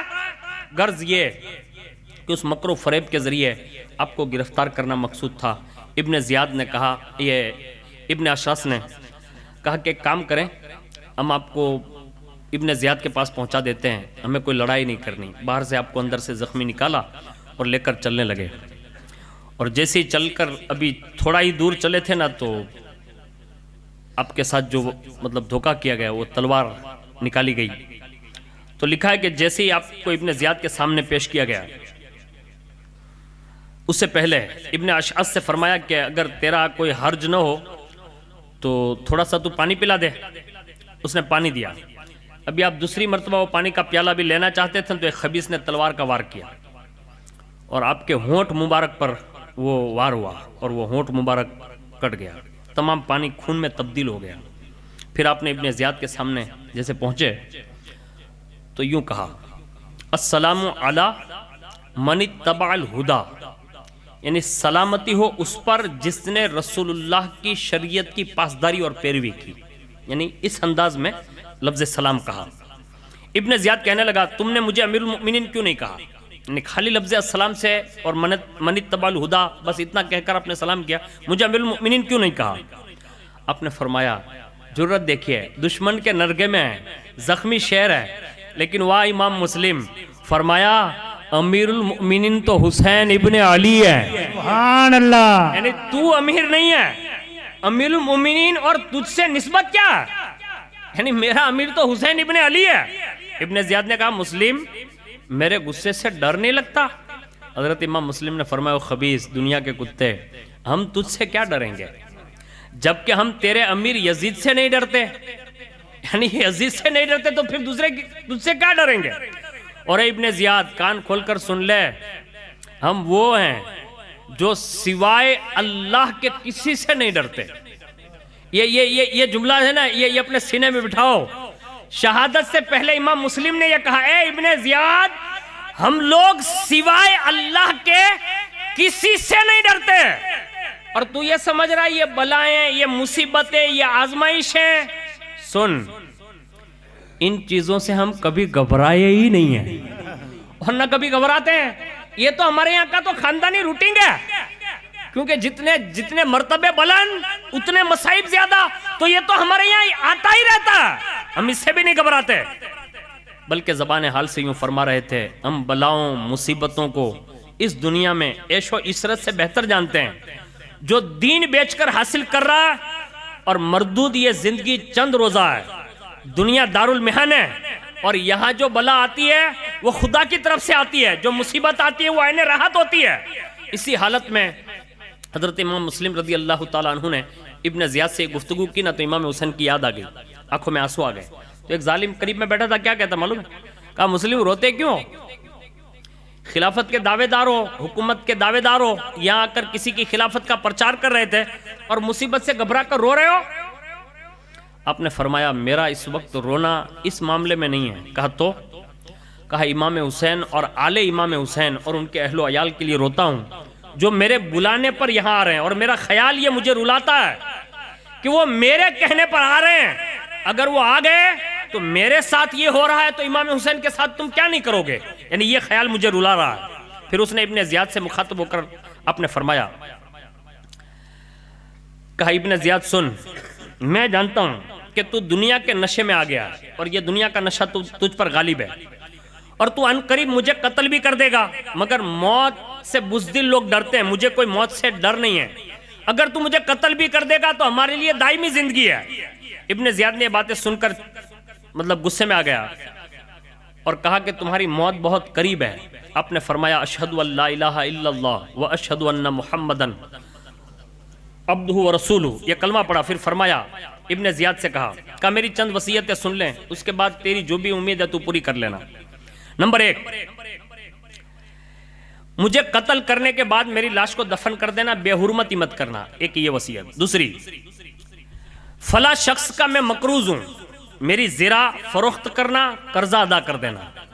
نمبر 3، میرے چچا زاد بھائی شہزادہ رسول امام حسین رضی اللہ تعالیٰ عنہ کو میرے حالات لکھ کر بھیج دینا، میری طرف سے کم از کم اتنا پیغام پہنچا دینا کہ امام آپ ہرگز کوفہ تشریف نہ لائیں. یہ 3 وصیت. یعنی اس میں پہلی دیکھیے، ایک تو اپنے جسم نازنین کی حرمت اور عزت کا لحاظ کرتے ہوئے وصیت کی. دوسرے فرمائی قرض لے کر نہیں جانا چاہتا، میری زرع ہے باقی رہے گی میری ملکیت میں، ادا کر دینا. اور تیسرا خیال امام حسین کا ہے کہ انہیں یہاں نہ آئے ایسا میرا پیغام پہنچا دینا تاکہ مجھے ان کے سامنے کھڑے ہونے کے قابل میں کم از کم رہ جاؤں. یہ کہہ کر اپنے وصیتیں کر دی.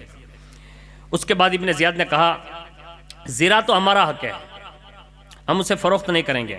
حسین ابن علی کو ہم نے خود یہاں بلوایا ہے اور ہم بلانا چاہتے بھی ہیں، انہیں یہاں آنے سے منع نہیں کر سکتے. پھر عبید اللہ ابن سعد نامی ایک شخص سے کہا کہ انہوں نے ہمارے بہت سے آدمیوں کو قتل کیا ہے، ان کو جلاد کے سپرد کر دو، محل کی چھت پر لے جاؤ اور انہیں وہیں سے نیچے پھینک دو. جس وقت جلاد حضرت امام مسلم کو دارالامارت کی 3ری منزل پر لے گیا تو آپ کی زبان پر یہ کلمات جاری تھے، اللہم احکم بیننا و بین قومنا بالحق وانت خیر الفاتحین، قومنا غرونا وکذبونا وخذلونا. اے اللہ تو ہمارے اور ان کے درمیان بہتر فیصلہ فرما، بے شک تو فیصلہ سب سے بہتر فرماتا ہے. یہ قوم وہ ہے جس نے ہمارے ساتھ دھوکہ کیا، ہم سے جھوٹ بولا. جب جلاد نے حضرت امام مسلم کو لے کر 3ری منزل پر پہنچا تو آپ نے فرمایا ایک مہلت دے دے. کہا کیا؟ کہا 2 رکعت نماز ادا کر لینے دے. یہ میں جو پڑھ رہا ہوں یہ گلزار شہداء حصہ 2 صفحہ نمبر 167 سے پڑھ رہا ہوں. پتہ یہ چلا اتنے زخمی ہونے کے باوجود بھی آپ کو اگر کسی چیز کا خیال ہے تو امام مسلم کو نماز کا خیال ہے. فرمایا 2 گانا ادا کر لینے دے. جلاد نے کہا آپ مجھ سے یہ امید نہ رکھیں، میں ابن زیاد کے حکم کے خلاف نہیں کر سکتا.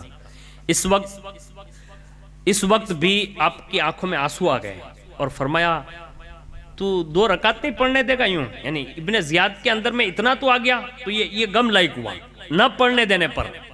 اور جس وقت جلاد نے آپ کو تیسری منزل سے اسے پھینکا تو اس وقت آپ نے ایک زوردار نعرہ بلند کیا جس میں یہ آواز تھی، واہ حسینہ، یعنی اے امام حسین. بس وہیں تیسرے منزل سے جیسے زمین پر تشریف لائے، سر کے بل گرے اور سر مبارک جیسے زمین سے ٹکرایا تو سر انور پاش پاش ہو گیا اور روح انور جو ہے وہ پرواز کر گئی. انا للہ و انا الیہ راجعون. اور جیسے آپ نے یہ جام شہادت نوش کرنا تھا، ابن زیاد نے بکیر بن عمرو کو بلایا، کہا باہر ان کا لاشا پڑا ہوا ہے. کہاں؟ کہ ان کے جسم سے ان کا سر جدا کر دے. اب یہ بکیر بن عمرو جیسے آگے بڑھا سر کاٹنے کے ارادے سے، تو قدرت کا کرشمہ دیکھیے. شہید زندہ ہوتا ہے نا، اس کی کرامت دیکھیے. جیسے وہ آگے بڑھا نا کہ وہ سر کو کاٹے، قدرت نے اس کاٹنے سے پہلے ہی اس کے دونوں ہاتھ پھیل کر دیے، یعنی بیکار ہو گئے، شیل ہو گئے. یعنی جس کو اپنی بھاشا میں ہوگا لکوا پڑ گیا، یعنی وہیں پیرالائز کا حملہ آ گیا اس کو، دونوں ہاتھ نے کام کرنا ہی بند کر دیا. ابن زیاد کو اطلاع دی گئی، بکیر کو بلایا، اس نے کہا کیا ہوا؟ اس نے بتایا، میں نے امام مسلم کے لاشے پر جب میں گیا وہاں، کہاں؟ تو کہا کہ وہاں ایک غضبناک شخص کو میں نے دیکھا کہ وہ دانتوں میں انگلیاں ایسے رکھے ہوئے ہیں اور اس سے دیکھتے ہی میرے ہاتھوں میں مطلب پیروں میں جان ہی نہیں رہی، یعنی وہ اتنا غصے میں. اور یہ سن کر ابن زیاد مغرور بدنہاد اس انداز میں مسکرایا اور پھر اس نے کہا کہ تو بزدل ہے، یعنی تو نہیں جا سکتا، دوسرے کو بلا لا. دوسرے کو لایا گیا، اس سے کہا تو جا اور ان کا سر قلم کر کے لے آ. اب جب دوسرا بھاگ کر آیا نا ابن زیاد کے پاس، ابن زیاد نے پوچھا کیا ہوا؟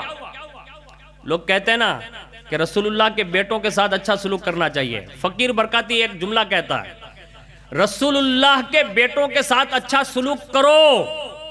یہ کربلا کی داستان میں ابھی سنانے جا رہا ہوں.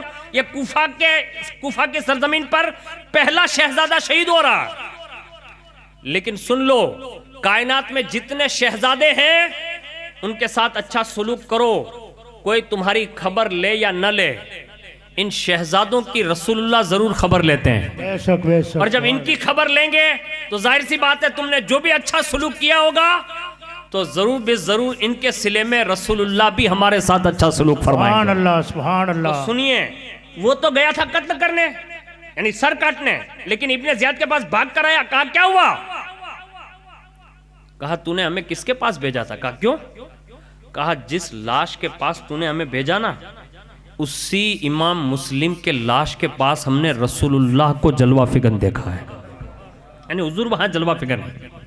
بس اتنا کہا، وہیں چیخ ماری اور وہیں وہ مر گیا. پھر ابن زیاد نے ایک شامی خبیث کو بھیجا، اس نے امام مسلم کے سر انور کو جو ہے جسم اقدس سے جدا کیا. اور پھر ابن زیاد بدنہاد کے حکم کے مطابق امام مسلم، حضرت ہانی اور یہ ان دونوں کو ایک ساتھ میں پھر شہید کیا گیا.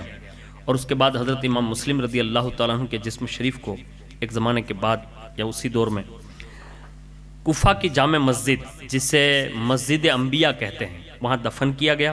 اور وہ مقدس مسجد ہے جس میں مختلف انبیاء کرام نے نمازیں پڑھی ہیں اور ان کے مصلوں کے نشانات آج بھی موجود ہیں. اور اسی مسجد کے صحن کی بائیں جانب پورب کی طرف دیوار سے متصل ایک گنبد ہے جو آپ کے مزار شریف سے منسوب ہے. صبح شام سینکڑوں لوگ آج بھی بارگاہ امام مسلم میں حاضری دیتے ہیں. اور انہی کے قریب میں حضرت ہانی بن عروہ رضی اللہ تعالیٰ عنہ کا مزار شریف بھی موجود ہے جو بالکل وہاں سے متصل ہے. جو لوگ زیارت کے لیے گئے ہوں گے انہیں یہ اندازہ ہوگا کہ آج بھی وہ اس شان جلوہ فگن ہے. ایسا لگتا ہے کہ بظاہر لوگ یہ سمجھتے ہوں گے کہ ابن زیاد نے ان کو قتل کر دیا، ان کو شہید کر دیا، ابن زیاد جیتا ہوگا.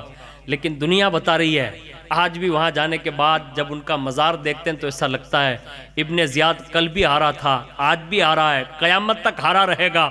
مسلم کل بھی جیتے تھے، آج بھی جیتے ہیں، قیامت کے دن بھی انہی کی جیت ہے۔ سبحان اللہ۔ اللہ تعالیٰ مجھے آپ کو سب کو امام حسین رضی اللہ تعالیٰ عنہ اور ان کے رفقا کی سچی محبت عطا فرمائیں، آمین برحمتک یا ارحم الراحمین۔ السلام علیکم۔